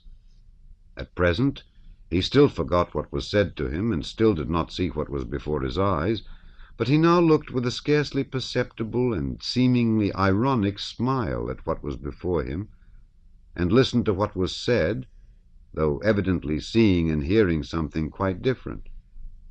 Formerly he had appeared to be a kind-hearted but unhappy man, and so people had been inclined to avoid him. Now a smile at the joy of life always played round his lips, and sympathy for others shone in his eyes, with a questioning look as to whether they were as contented as he was, and people felt pleased by his presence. Previously he had talked a great deal, grew excited when he talked, and seldom listened. Now he was seldom carried away in conversation, and knew how to listen, so that people readily told him their most intimate secrets. The princess, who had never liked Pierre, and had been particularly hostile to him since she had felt herself under obligations to him after the old count's death, now, after staying a short time in Oriol, where she had come intending to show Pierre that in spite of his ingratitude she considered it her duty to nurse him, felt to her surprise and vexation that she had become fond of him. Pierre did not in any way seek her approval. He merely studied her with interest. Formerly she had felt that he regarded her with indifference and irony, and so had shrunk into herself as she did with others, and had shown him only the combative side of her nature. But now he seemed to be trying to understand the most intimate places of her heart, and, mistrustfully at first, but afterwards gratefully, she let him see the hidden, kindly sides of her character. The most cunning man could not have crept into her confidence more successfully, evoking memories of the best times of her youth and showing sympathy with them. Yet Pierre's cunning consisted simply in finding pleasure in drawing out the human qualities of the embittered, hard, and, in her own way, proud princess. Yes, he is a very, very kind man, when he is not under the influence of bad people, but of people such as myself, thought she. His servants, too, Térienty and Vaska, in their own way noticed the change that had taken place in Pierre. They considered that he had become much simpler. Térienty, when he had helped him undress and wished him good night, often lingered with his master's boots in his hands and clothes over his arm to see whether he would not start a talk. And Pierre, noticing that Térienty wanted a chat, generally kept him there. "Well, tell me, now how did you get food?" he would ask. And Térienty would begin talking of the destruction of Moscow and of the old count, and would stand for a long time holding the clothes and talking, or sometimes listening to Pierre's stories, and then would go out into the hall with a pleasant sense of intimacy with his master and affection for him. The doctor who attended Pierre and visited him every day, though he considered it his duty as a doctor to pose as a man whose every moment was of value to suffering humanity, would sit for hours with Pierre, telling him his favorite anecdotes and his observations on the characters of his patients in general, and especially of the ladies. "It's a pleasure to talk to a man like that. He is not like our provincials," he would say. There were several prisoners from the French army in Oriol, and the doctor brought one of them, a young Italian, to see Pierre. This officer began visiting Pierre, and the princess used to make fun of the tenderness the Italian expressed for him. The Italian seemed happy only when he could come to see Pierre, talk with him, tell him about his past, his life at home, and his love, and pour out to him his indignation against the French, and especially against Napoleon. "If all Russians are in the least like you, it is sacrilege to fight such a nation," he said to Pierre. "You who have suffered so much from the French do not even feel animosity toward them." Pierre had evoked the passionate affection of the Italian merely by evoking the best side of his nature and taking a pleasure in so doing. During the last days of Pierre's stay in Oriol, his old Masonic acquaintance Count Wilarski, who had introduced him to the lodge in 1807, came to see him.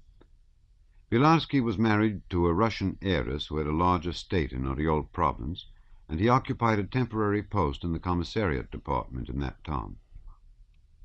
Hearing that Bezukhov was in Oriol, Wilarski, though they had never been intimate, came to him with the professions of friendship and intimacy that people who meet in a desert generally express for one another.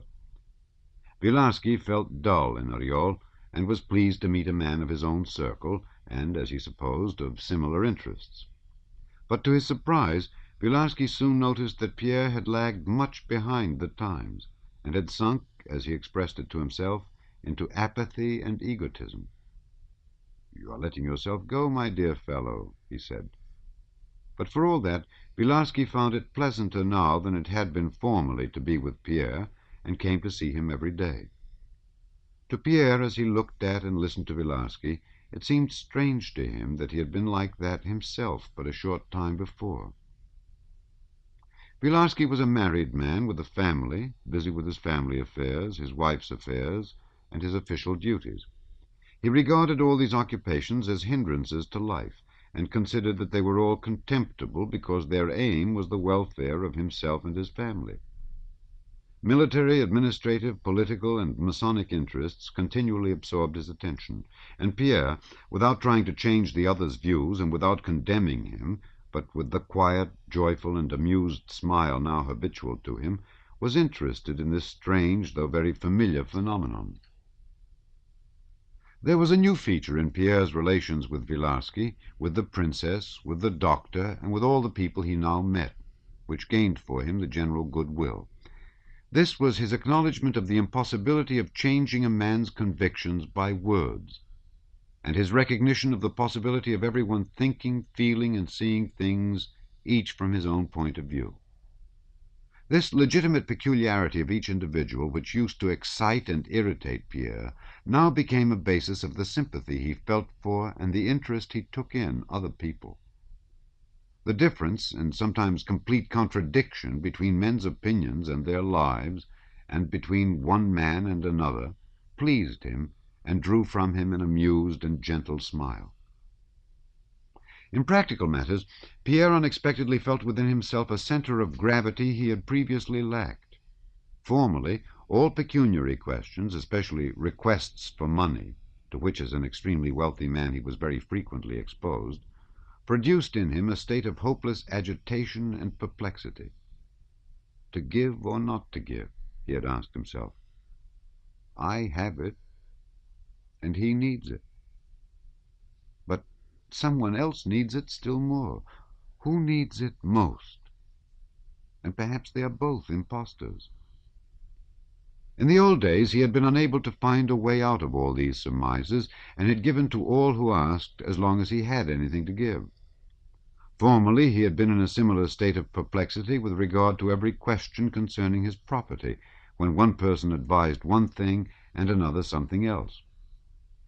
Now, to his surprise, he found that he no longer felt either doubt or perplexity about these questions.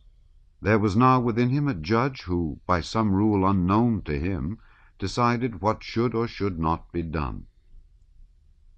He was as indifferent as heretofore to money matters, but now he felt certain of what ought and what ought not to be done. The first time he had recourse to this new judge was when a French prisoner, a colonel, came to him, and after talking a great deal about his exploits, concluded by making what amounted to a demand that Pierre should give him 4,000 francs to send to his wife and children. Pierre refused without the least difficulty or effort, and was afterwards surprised how simple and easy had been what used to appear so insurmountably difficult. At the same time that he refused the colonel's demand, he made up his mind that he must have recourse to artifice when leaving Oriol, to induce the Italian officer to accept some money, of which he was evidently in need. A further proof to Pierre of his own more settled outlook on practical matters was furnished by his decision with regard to his wife's debts and to the rebuilding of his houses in and near Moscow. His head steward came to him at Oriol, and Pierre reckoned up with him his diminished income. The burning of Moscow had cost him, according to the head steward's calculation, about 2,000,000 rubles. To console Pierre for these losses, the head steward gave him an estimate showing that, despite these losses, his income would not be diminished, but would even be increased, if he refused to pay his wife's debts, which he was under no obligation to meet, and did not rebuild his Moscow house and the country house on his Moscow estate, which had cost him 80,000 rubles a year and brought in nothing. Yes, of course, that's true, said Pierre with a smile. I don't need all that at all. By being ruined, I've become much richer. But in January, Savélich came from Moscow and gave him an account of the state of things there, and spoke of the estimate an architect had made of the cost of rebuilding the town and country houses, speaking of this as of a settled matter. About the same time he received letters from Prince Vasily and other Petersburg acquaintances speaking of his wife's debts, and Pierre decided that the steward's proposals, which had so pleased him, were wrong, and that he must go to Petersburg and settle his wife's affairs, and must rebuild in Moscow. Why this was necessary he did not know, but he knew for certain that it was necessary. His income would be reduced by 3/4, but he felt it must be done. Bilarsky was going to Moscow, and they agreed to travel together. During the whole time of his convalescence in Oryol, Pierre had experienced a feeling of joy, freedom, and life. But when during his journey he found himself in the open world and saw hundreds of new faces, that feeling was intensified. Throughout his journey he felt like a schoolboy on holiday. Everyone, the stagecoach driver, the post-house overseers, the peasants on the roads and in the villages, had a new significance for him. The presence and remarks of Bilarsky, who continually deplored the ignorance and poverty of Russia and its backwardness compared with Europe, only heightened Pierre's pleasure. Where Bilarsky saw deadness, Pierre saw an extraordinary strength and vitality, the strength which in that vast space amid the snows maintained the life of this original, peculiar, and unique people. He did not contradict Bilarsky, and even seemed to agree with him, an apparent agreement being the simplest way to avoid discussions that could lead to nothing, and he smiled joyfully as he listened to him. Chapter 14.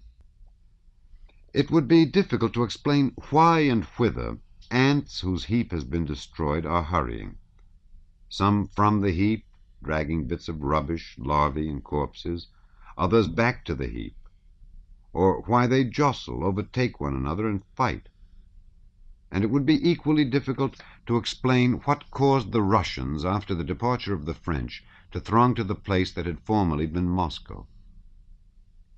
But when we watch the ants round their ruined heap, the tenacity, energy, and immense number of the delving insects prove that, despite the destruction of the heap, something indestructible, which, though intangible, is the real strength of the colony, still exists. And similarly, though in Moscow in the month of October there was no government and no churches, shrines, riches, or houses, it was still the Moscow it had been in August. All was destroyed, except something intangible, yet powerful and indestructible. The motives of those who thronged from all sides to Moscow after it had been cleared of the enemy were most diverse and personal, and at first, for the most part, savage and brutal. One motive only they all had in common, a desire to get to the place that had been called Moscow, to apply their activities there. Within a week, Moscow already had 15,000 inhabitants. In a fortnight, 25,000, and so on. By the autumn of 1813, the number, ever increasing and increasing, exceeded what it had been in 1812. The first Russians to enter Moscow were the Cossacks of Wintzingerode's detachment, peasants from the adjacent villages, and residents who had fled from Moscow and had been hiding in its vicinity. The Russians who entered Moscow, finding it plundered it in their turn. They continued what the French had begun. Trains of peasant carts came to Moscow to carry off to the villages what had been abandoned in the ruined houses and the streets. The Cossacks carried off what they could to their camps, and the householders seized all they could find in other houses and moved it to their own, pretending that it was their property. But the first plunderers were followed by a second and a third contingent, and with increasing numbers, plundering became more and more difficult and assumed more definite forms. The French found Moscow abandoned, but with all the organizations of regular life, with diverse branches of commerce and craftsmanship, with luxury and governmental and religious institutions. These forms were lifeless, but still existed. There were bazaars, shops, warehouses, market stalls, granaries, for the most part still stocked with goods, and there were factories and workshops, palaces and wealthy houses filled with luxuries, hospitals, prisons, government offices, churches, and cathedrals. The longer the French remained, the more these forms of town life perished, until finally all were merged into one confused, lifeless scene of plunder. The more the plundering by the French continued, the more both the wealth of Moscow and the strength of its plunderers was destroyed. But plundering by the Russians, with which the reoccupation of the city began, had an opposite effect. The longer it continued, and the greater the number of people taking part in it, the more rapidly was the wealth of the city and its regular life restored. Besides the plunderers, very various people, some drawn by curiosity, some by official duty, some by self-interest, house owners, clergy, officials of all kinds, tradesmen, artisans, and peasants, streamed into Moscow as blood flows to the heart. Within a week, the peasants who came with empty carts to carry off plunder were stopped by the authorities and made to cart the corpses out of the town. Other peasants, having heard of their comrades' discomfiture, came to town bringing rye, oats, and hay, and beat down one another's prices to below what they had been in former days. Gangs of carpenters, hoping for high pay, arrived in Moscow every day, and on all sides logs were being hewn, new houses built, and old charred ones repaired. Tradesmen began trading in booths. Cookshops and taverns were opened in partially burned houses. The clergy resumed the services in many churches that had not been burned. Donors contributed church property that had been stolen. Government clerks set up their baize-covered tables and their pigeonholes of documents in small rooms. The higher authorities and the police organized the distribution of goods left behind by the French. The owners of houses in which much property had been left, brought there from other houses, complained of the injustice of taking everything to the faceted palace in the Kremlin. Others insisted that as the French had gathered things from different houses into this or that house, it would be unfair to allow its owner to keep all that was found there. They abused the police and bribed them, made out estimates at 10 times their value for government stores that had perished in the fire, and demanded relief. And Count Rostopchin wrote proclamations. Chapter 15. At the end of January, Pierre went to Moscow and stayed in an annex of his house which had not been burned. He called on Count Rostopchin and on some acquaintances who were back in Moscow, and he intended to leave for Petersburg 2 days later. Everybody was celebrating the victory. Everything was bubbling with life in the ruined but reviving city. Everyone was pleased to see Pierre, everyone wished to meet him, and everyone questioned him about what he had seen. Pierre felt particularly well disposed toward them all, but was now instinctively on his guard for fear of binding himself in any way. To all questions put to him, whether important or quite trifling, such as where would he live, was he going to rebuild, when was he going to Petersburg, and would he mind taking a parcel for someone, he replied, yes, perhaps, or I think so, and so on. He had heard that the Rostovs were at Kostroma, but the thought of Natasha seldom occurred to him. If it did, it was only as a pleasant memory of the distant past. He felt himself not only free from social obligations, but also from that feeling which, it seemed to him, he had aroused in himself. On the 3rd day after his arrival, he heard from the Drubetskoys that Princess Mary was in Moscow. The death, sufferings, and last days of Prince Andrew had often occupied Pierre's thoughts, and now recurred to him with fresh vividness. Having heard at dinner that Princess Mary was in Moscow and living in her house, which had not been burned, in Vozdvizhenka Street, he drove that same evening to see her. On his way to the house, Pierre kept thinking of Prince Andrew, of their friendship, of his various meetings with him, and especially of the last one at Borodino. Is it possible that he died in the bitter frame of mind he was then in? Is it possible that the meaning of life was not disclosed to him before he died? Thought Pierre. He recalled Karatayev and his death, and involuntarily began to compare these two men, so different and yet so similar, in that they had both lived and both died, and in the love he felt for both of them. Pierre drove up to the house of the old prince in a most serious mood. The house had escaped the fire, It showed signs of damage, but its general aspect was unchanged. The old footman, who met Pierre with a stern face, as if wishing to make the visitor feel that the absence of the old prince had not disturbed the order of things in the house, informed him that the princess had gone to her own apartments, and that she received on Sundays. "Announce me. Perhaps she will see me," said Pierre. "Yes, sir," said the man. "Please step into the portrait gallery."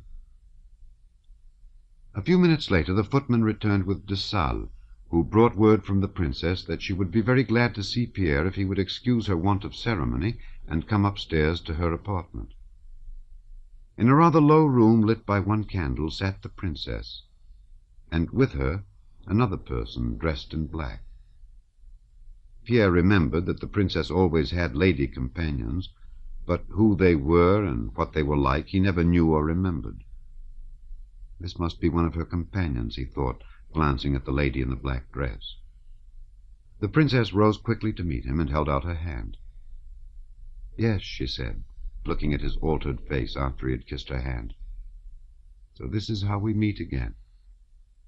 He often spoke of you, even at the very last," she went on, turning her eyes from Pierre to her companion with a shyness that surprised him for an instant. "I was so glad to hear of your safety. It was the first piece of good news we had received for a long time." Again the princess glanced round at her companion with even more uneasiness in her manner, and was about to add something, but Pierre interrupted her. "Just imagine! I knew nothing about him," said he. "I thought he had been killed. All I know I heard at second hand from others. I only know that he fell in with the Rostovs. What a strange coincidence!" Pierre spoke rapidly and with animation. He glanced once at the companion's face, saw her attentive and kindly gaze fixed on him, and, as often happens when one is talking, felt somehow that this companion in the black dress was a good, kind, excellent creature who would not hinder his conversing freely with Princess Mary. But when he mentioned the Rostovs, Princess Mary's face expressed still greater embarrassment. She again glanced rapidly from Pierre's face to that of the lady in the black dress, and said, "Do you really not recognize her?" Pierre looked again at the companion's pale, delicate face, with its black eyes and peculiar mouth, and something near to him, long forgotten and more than sweet, looked at him from those attentive eyes. "But no, it can't be," he thought. "This stern, thin, pale face that looks so much older, it cannot be she. It merely reminds me of her." But at that moment Princess Mary said, "Natasha!" And with difficulty, effort, and stress, like the opening of a door grown rusty on its hinges, a smile appeared on the face with the attentive eyes, and from that opening door came a breath of fragrance, which suffused Pierre with a happiness he had long forgotten, and of which he had not even been thinking, especially at that moment. It suffused him, seized him, and enveloped him completely. When she smiled, doubt was no longer possible. It was Natasha, and he loved her. At that moment Pierre involuntarily betrayed to her, to Princess Mary, and above all to himself, a secret of which he himself had been unaware. He flushed joyfully, yet with painful distress. He tried to hide his agitation, but the more he tried to hide it, the more clearly, clearer than any words could have done, did he betray to himself, to her, and to Princess Mary, that he loved her. "No, it's only the unexpectedness of it," thought Pierre. But as soon as he tried to continue the conversation he had begun with Princess Mary, he again glanced at Natasha, and a still deeper flush suffused his face, and a still stronger agitation of mingled joy and fear seized his soul. He became confused in his speech, and stopped in the middle of what he was saying. Pierre had failed to notice Natasha, because he did not at all expect to see her there. But he had failed to recognize her, because the change in her, since he last saw her, was immense. She had grown thin and pale, but that was not what made her unrecognizable. She was unrecognizable at the moment he entered, because on that face, whose eyes had always shone with a suppressed smile of the joy of life, now, when he first entered and glanced at her, there was not the least shadow of a smile. Only her eyes were kindly attentive and sadly interrogative. Pierre's confusion was not reflected by any confusion on Natasha's part, but only by the pleasure that just perceptibly lit up her whole face. Chapter 16. "She has come to stay with me," said Princess Mary. "The Count and Countess will be here in a few days. The Countess is in a dreadful state, but it was necessary for Natasha herself to see a doctor. They insisted on her coming with me." "Yes. Is there a family free from sorrow now?" said Pierre, addressing Natasha. "You know, it happened the very day we were rescued. I saw him. What a delightful boy he was." Natasha looked at him, and by way of answer to his words her eyes widened and lit up. "What can one say or think of as a consolation?" said Pierre. "Nothing, but why had such a splendid boy, so full of life, to die?" "Yes, in these days it would be hard to live without faith," remarked Princess Mary. Yes, that is really true," Pierre hastily interrupted her. "Why is it true?" Natasha asked, looking attentively into Pierre's eyes. "How can you ask why?" said Princess Mary. "The thought alone of what awaits—" Natasha, without waiting for Princess Mary to finish, again looked inquiringly at Pierre. "And because," Pierre continued, "only one who believes that there is a God ruling us can bear a loss such as hers and yours." Natasha had already opened her mouth to speak, but suddenly stopped. Pierre hurriedly turned away from her, and again addressed Princess Mary, asking about his friend's last days. Pierre's confusion had now almost vanished, but at the same time he felt that his freedom had also completely gone. He felt that there was now a judge of his every word and action, whose judgment mattered more to him than that of all the rest of the world. As he spoke now, he was considering what impression his words would make on Natasha. He did not purposely say things to please her, but whatever he was saying he regarded from her standpoint. Princess Mary, reluctantly, as is usual in such cases, began telling of the condition in which she had found Prince Andrew. But Pierre's face, quivering with emotion, his questions and his eager, restless expression, gradually compelled her to go into details which she feared to recall for her own sake. Yes, and so?" Pierre kept saying as he leaned toward her with his whole body and eagerly listened to her story. Yes, so he grew tranquil and softened? With all his soul he had always sought one thing, to be perfectly good, so he could not be afraid of death. The faults he had, if he had any, were not of his making, so he did soften.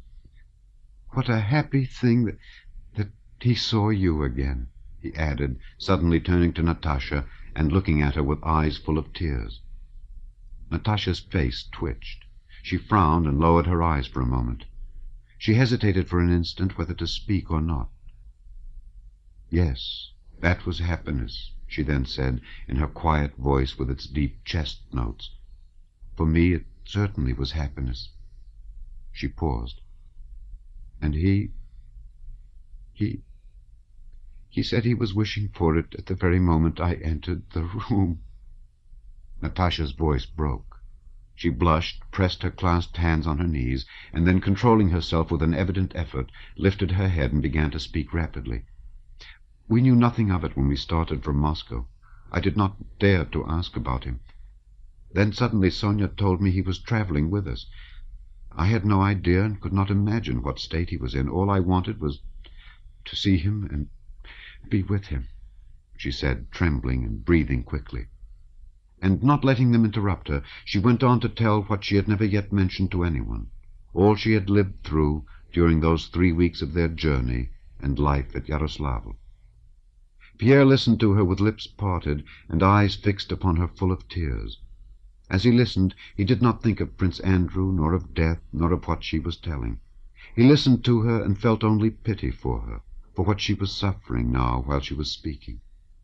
Princess Mary, frowning in her effort to hold back her tears, sat beside Natasha, and heard for the first time the story of those last days of her brother's and Natasha's love. Evidently Natasha needed to tell that painful yet joyful tale. She spoke, mingling most trifling details with the intimate secrets of her soul, and it seemed as if she could never finish. Several times she repeated the same thing twice. De Salle's voice was heard outside the door, asking whether little Nicholas might come in to say good night. "Well, that's all. Everything," said Natasha. She got up quickly just as Nicholas entered, almost ran to the door, which was hidden by curtains, struck her head against it, and rushed from the room with a moan either of pain or sorrow.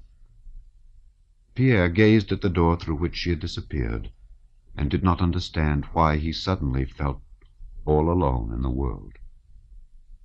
Princess Mary roused Pierre from his abstraction by drawing his attention to her nephew who had entered the room.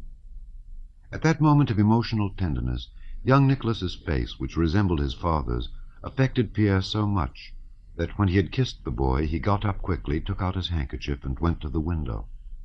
He wished to take leave of Princess Mary, but she would not let him go. "No, Natasha and I sometimes don't go to sleep till after 2, so please don't go. I will order supper. Go downstairs. We will come immediately." Before Pierre left the room, Princess Mary told him, "This is the first time she has talked of him like that." Chapter 17. Pierre was shown into the large, brightly lit dining room. A few minutes later he heard footsteps, and Princess Mary entered with Natasha. Natasha was calm, though a severe and grave expression had again settled on her face. They all three of them now experienced that feeling of awkwardness which usually follows after a serious and heartfelt talk. It is impossible to go back to the same conversation. To talk of trifles is awkward, and yet the desire to speak is there, and silence seems like affectation. They went silently to table. The footman drew back the chairs and pushed them up again. Pierre unfolded his cold table napkin, and, resolving to break the silence, looked at Natasha and at Princess Mary. They had evidently both formed the same resolution. The eyes of both shone with satisfaction, and a confession that, besides sorrow, life also has joy. "Do you take vodka, Count?" asked Princess Mary, and those words suddenly banished the shadows of the past. "Now tell us about yourself," said she. "One hears such improbable wonders about you." "Yes," replied Pierre, with a smile of mild irony now habitual to him. "They even tell me wonders I myself never dreamed of. Mary Abramovna invited me to her house, and kept telling me what had happened or ought to have happened to me. Stepan Stepanitch also instructed me how I ought to tell of my experiences.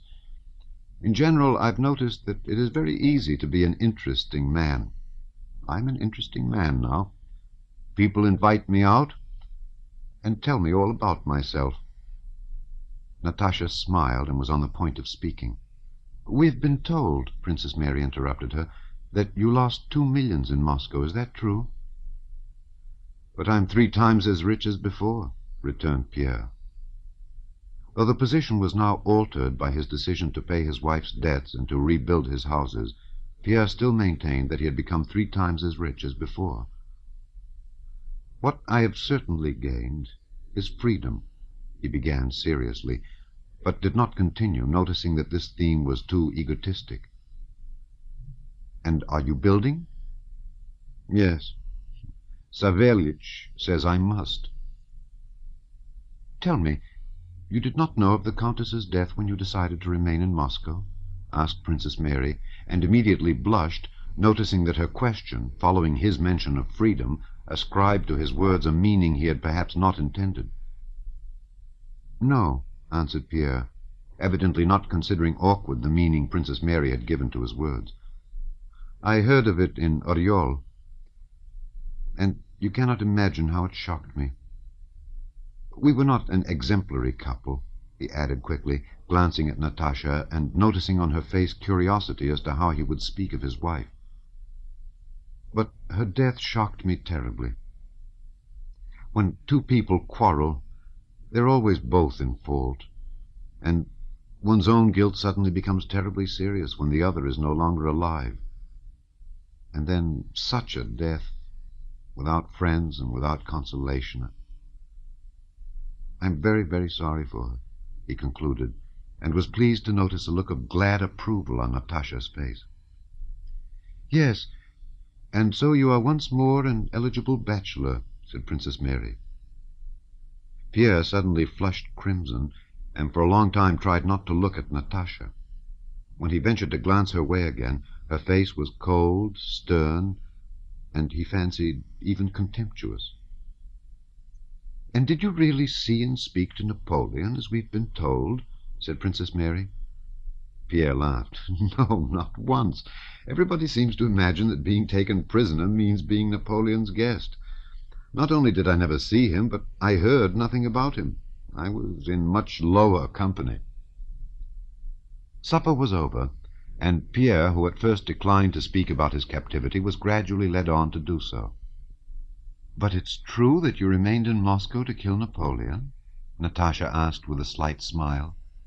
"I guessed it then when we met at the Sukhariev Tower, do you remember?"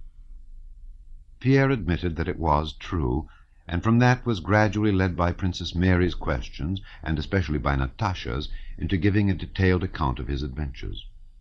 At first he spoke with the amused and mild irony now customary with him toward everybody, and especially toward himself. But when he came to describe the horrors and sufferings he had witnessed, he was unconsciously carried away, and began speaking with the suppressed emotion of a man re-experiencing in recollection strong impressions he has lived through. Princess Mary, with a gentle smile, looked now at Pierre and now at Natasha. In the whole narrative she saw only Pierre and his goodness.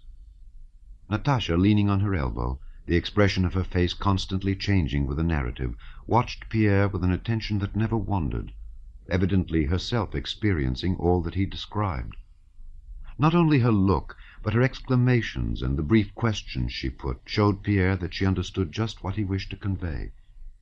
It was clear that she understood not only what he said, but also what he wished to, but could not express in words. The account Pierre gave of the incident with the child and the woman, for protecting whom he was arrested, was this. It was an awful sight. Children abandoned, some in the flames. One was snatched out before my eyes. And there were women who had their things snatched off and their earrings torn out. He flushed and grew confused. Then a patrol arrived, and all the men, all those who were not looting, that is, were arrested, and I among them. I'm sure you're not telling us everything. I'm sure you did something, said Natasha, and pausing added, something fine? Pierre continued. When he spoke of the execution, he wanted to pass over the horrible details, but Natasha insisted that he should not omit anything. Pierre began to tell about Karatayev, but paused. By this time he had risen from table and was pacing the room, Natasha following him with her eyes. Then he added, "No, you can't understand what I learned from that illiterate man, that simple fellow." Yes, go on," said Natasha. "Where is he?" "They killed him almost before my eyes."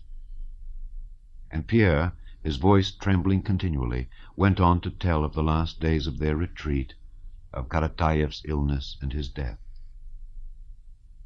He told of his adventures as he had never yet recalled them. He now, as it were, saw a new meaning in all he had gone through. Now that he was telling it all to Natasha, he experienced that pleasure which a man has when women listen to him, not clever women who, when listening, either try to remember what they hear to enrich their minds, and when opportunity offers, to retell it, or who wish to adopt it to some thought of their own and promptly contribute their own clever comments prepared in their own little mental workshop. But the pleasure given by real women gifted with a capacity to select and absorb the very best a man shows of himself. Natasha, without knowing it, was all attention. She did not lose a word, no single quiver in Pierre's voice, no look, no twitch of a muscle in his face, nor a single gesture. She caught the unfinished word in its flight and took it straight into her open heart, divining the secret meaning of all Pierre's mental travail. Princess Mary understood his story and sympathized with him, but she now saw something else that absorbed all her attention. She saw the possibility of love and happiness between Natasha and Pierre, and the first thought of this filled her heart with gladness. It was 3 o'clock in the morning. The footmen came in with sad and stern faces to change the candles, but no one noticed them. Pierre finished his story. Natasha continued to look at him intently with bright, attentive, and animated eyes, as if trying to understand something more which he had perhaps left untold. Pierre, in shamefaced and happy confusion, glanced occasionally at her and tried to think what to say next to introduce a fresh subject. Princess Mary was silent. It occurred to none of them that it was 3 o'clock and time to go to bed. "People speak of misfortunes and sufferings," remarked Pierre. "But if at this moment I were asked, would you rather be what you were before you were taken prisoner, or go through all this again? Then for heaven's sake, let me again have captivity and horseflesh. We imagine that when we are thrown out of our usual ruts, all is lost, but it is only then that what is new and good begins. While there is life, there is happiness. There is much, much before us. I say this to you," he added, turning to Natasha. "Yes, yes," she said, answering something quite different. "I too should wish nothing but to relive it all from the beginning." Pierre looked intently at her. "Yes, and nothing more," said Natasha. "It's not true, not true," cried Pierre. "I'm not to blame for being alive and wishing to live, nor you either." Suddenly Natasha bent her head, covered her face with her hands, and began to cry. "What is it, Natasha?" said Princess Mary. "Nothing, nothing." She smiled at Pierre through her tears. "Good night. It is time for bed." Pierre rose and took his leave. Princess Mary and Natasha met as usual in the bedroom. They talked of what Pierre had told them. Princess Mary did not express her opinion of Pierre, nor did Natasha speak of him. "Well, good night, Mary," said Natasha. "Do you know, I'm often afraid that by not speaking of him," she meant Prince Andrew, "for fear of not doing justice to our feelings, we forget him." Princess Mary sighed deeply, and thereby acknowledged the justice of Natasha's remark, but she did not express agreement in words. "Is it possible to forget?" said she. "It did me so much good to tell all about it today. It was hard and painful, but good, very good," said Natasha. "I'm sure he really loved him. That is why I told him. Was it all right?" she added, suddenly blushing. "To tell Pierre? Oh, yes. What a splendid man he is," said Princess Mary. "Do you know, Mary," Natasha suddenly said with a mischievous smile, such as Princess Mary had not seen on her face for a long time, "he has somehow grown so clean, smooth, and fresh, as if he'd just come out of a Russian bath. Do you understand? Out of a moral bath. Isn't it true?" "Yes," replied Princess Mary, "he has greatly improved."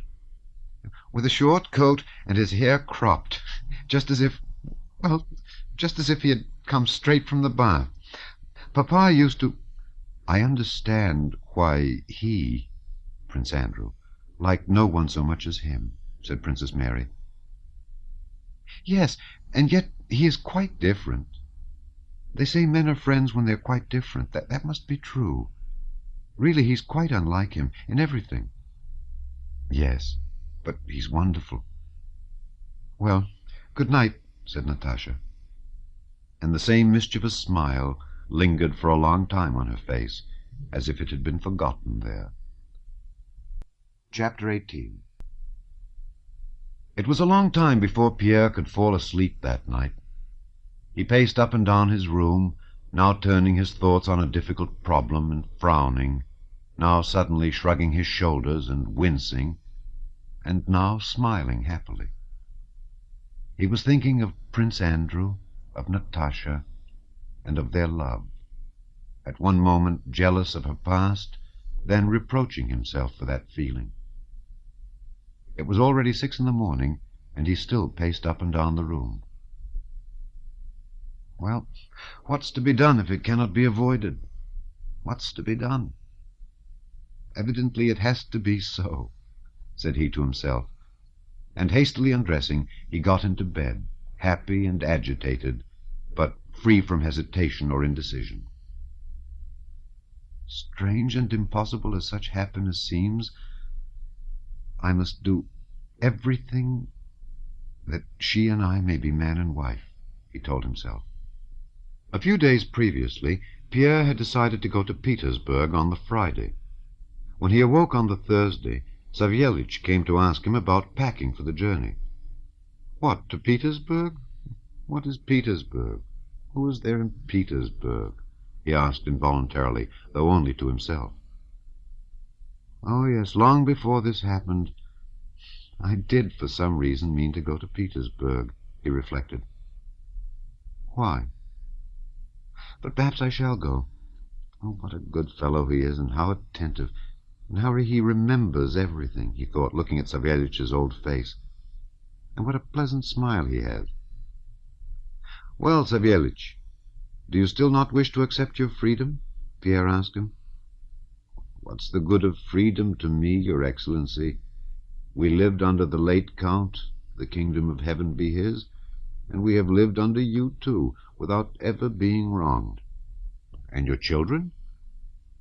The children will live just the same. With such masters, one can live. But what about my heirs? Said Pierre. Supposing I suddenly marry, it might happen, he added with an involuntary smile.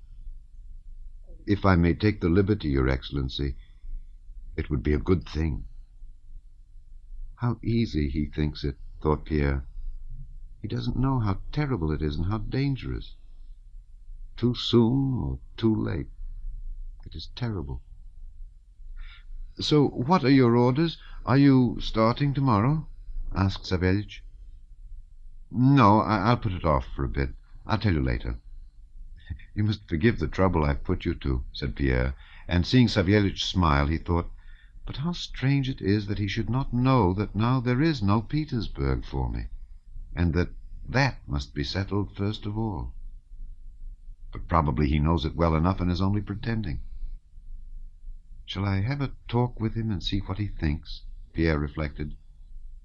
No, another time. At breakfast, Pierre told the princess, his cousin, that he had been to see Princess Mary the day before, and had there met, whom do you think?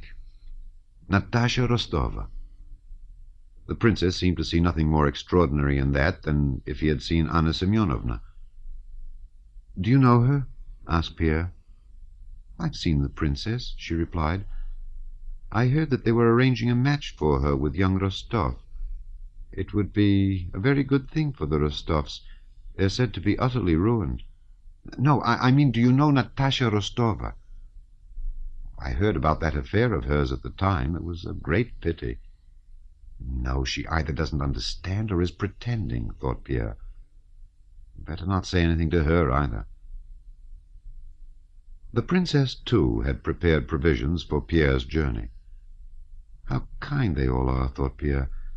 What is surprising is that they should trouble about these things now, when it can no longer be of interest to them, and all for me.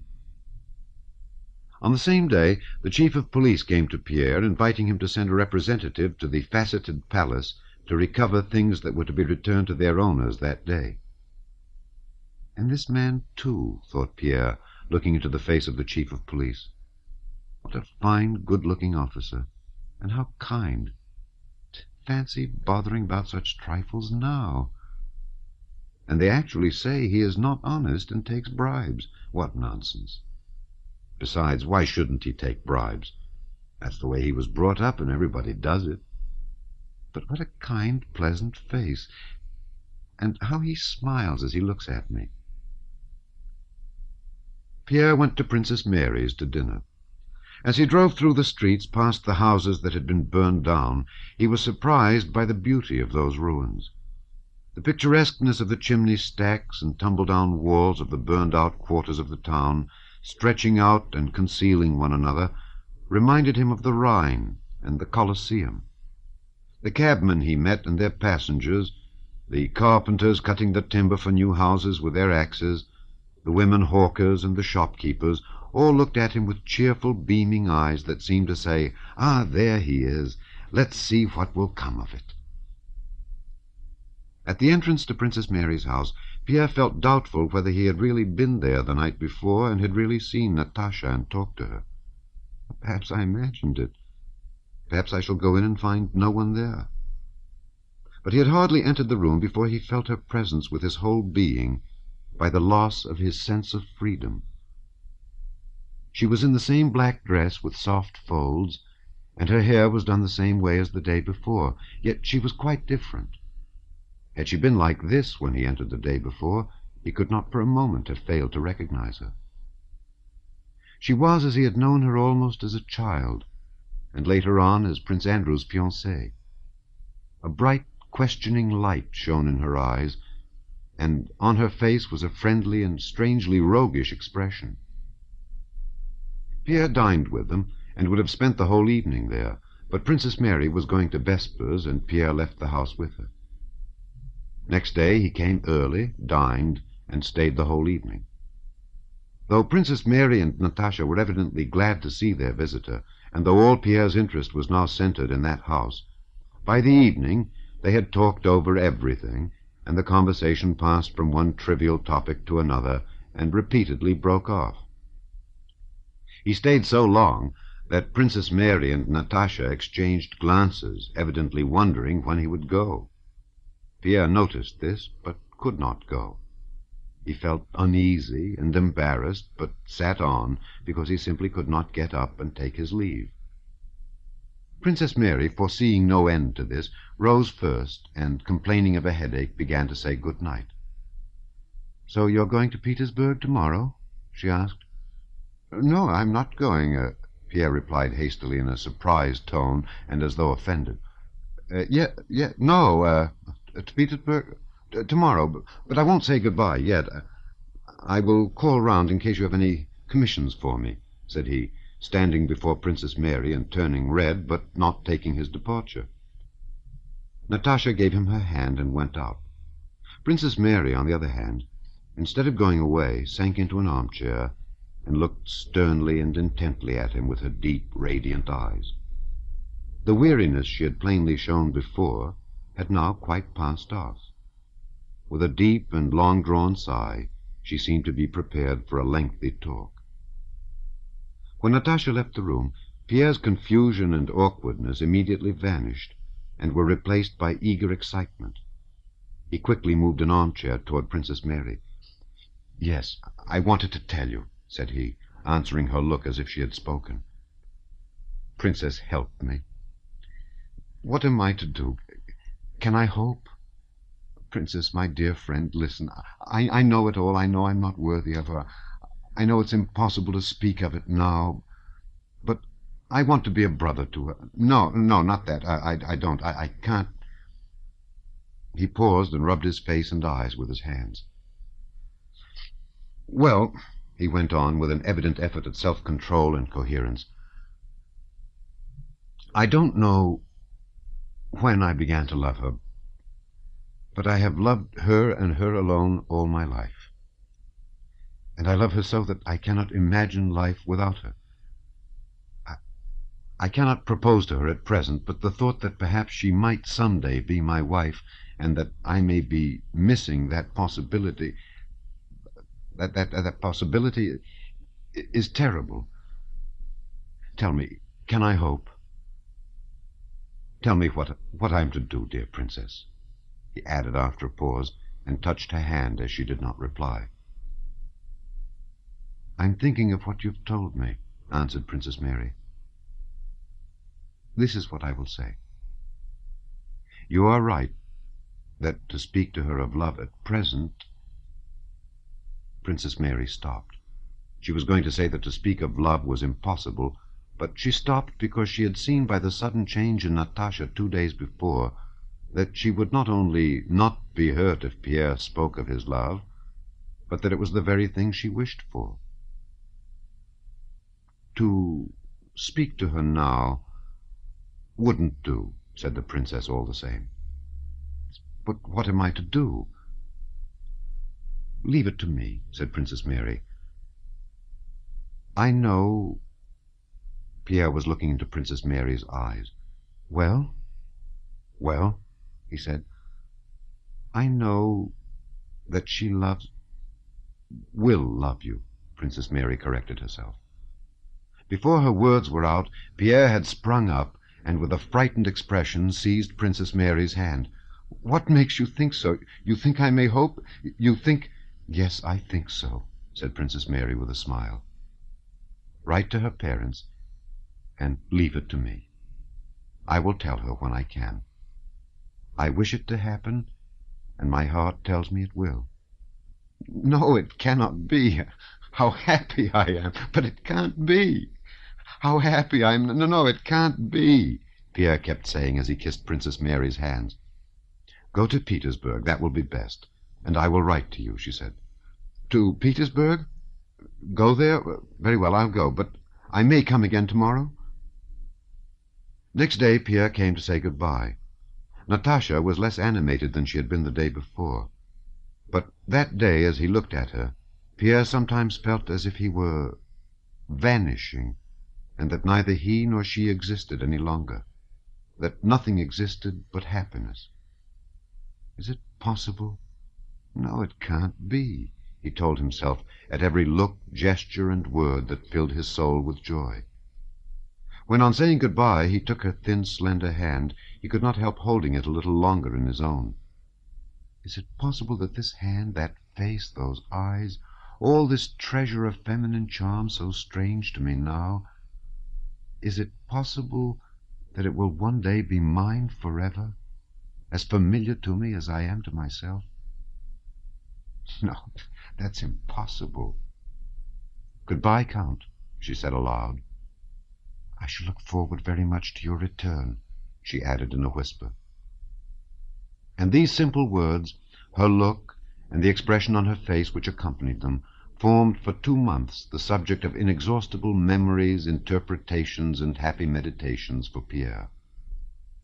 "I shall look forward very much to your return." Yes.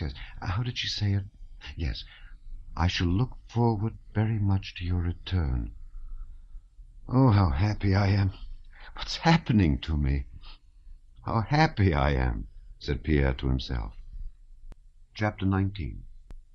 There was nothing in Pierre's soul now at all like what had troubled it during his courtship of Hélène. He did not repeat to himself with a sickening feeling of shame the words he had spoken, or say, "Oh, why did I not say that?"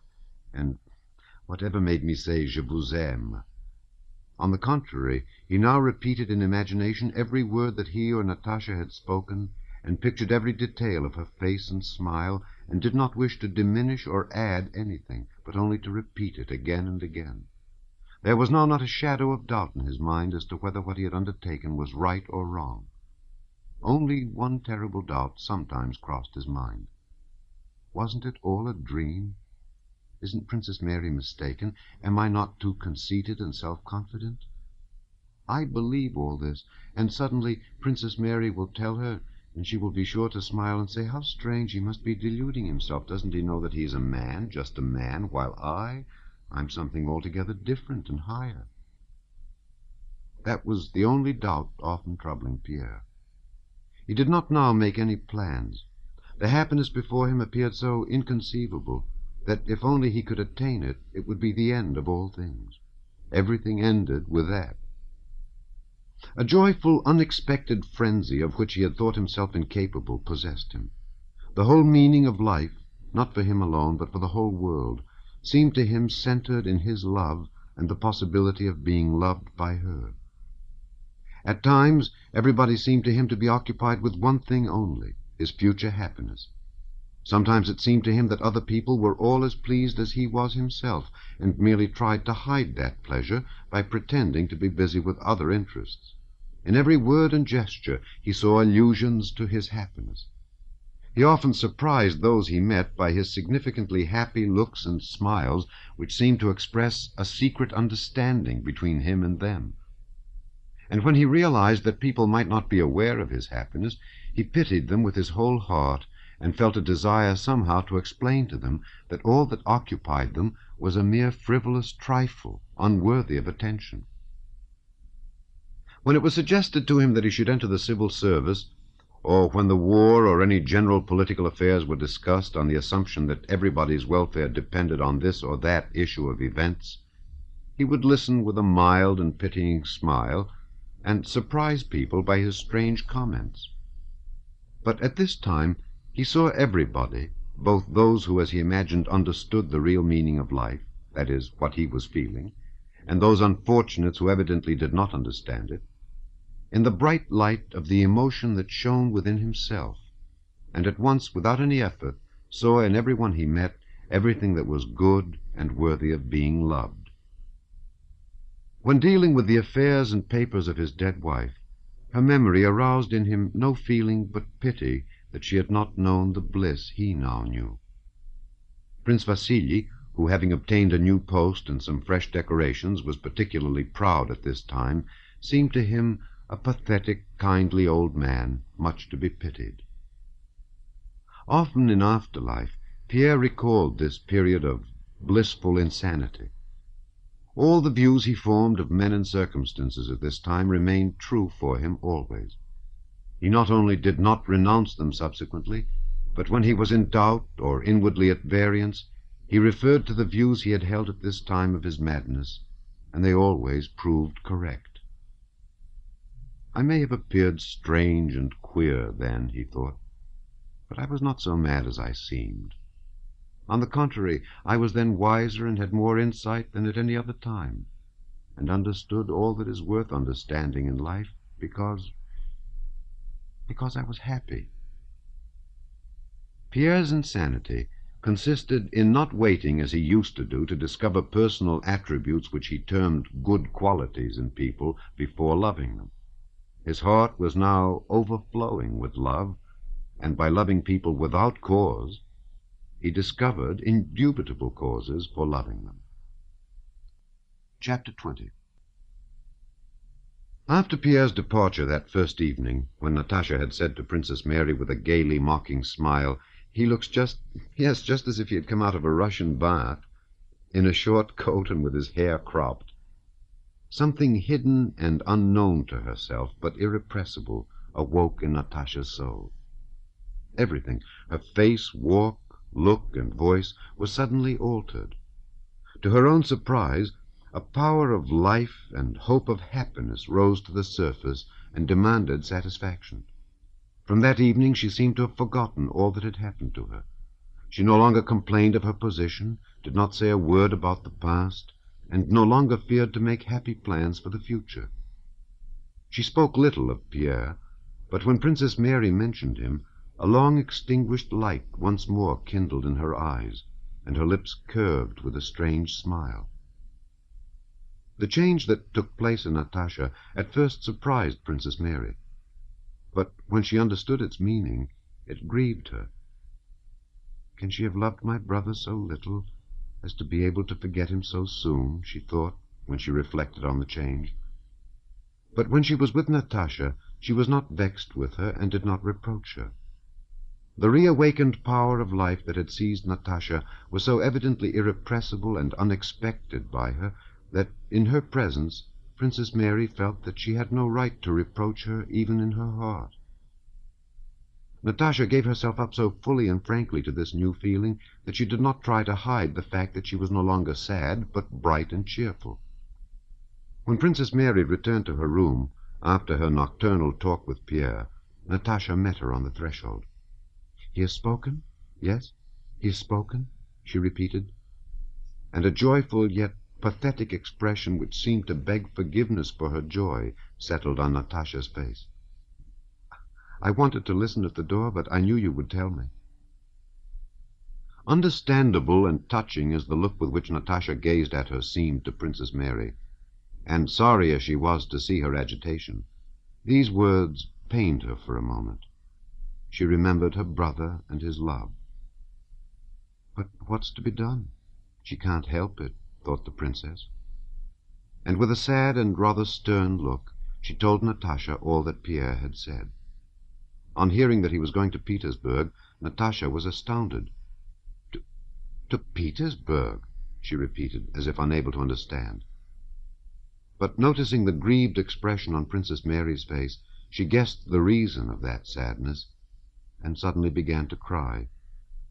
"Mary," said she, "tell me what I should do. I'm afraid of being bad. Whatever you tell me I will do. Tell me." "You love him?" "Yes," whispered Natasha. "Then why are you crying?" "I'm happy for your sake," said Princess Mary, who, because of those tears, quite forgave Natasha's joy. "It won't be just yet.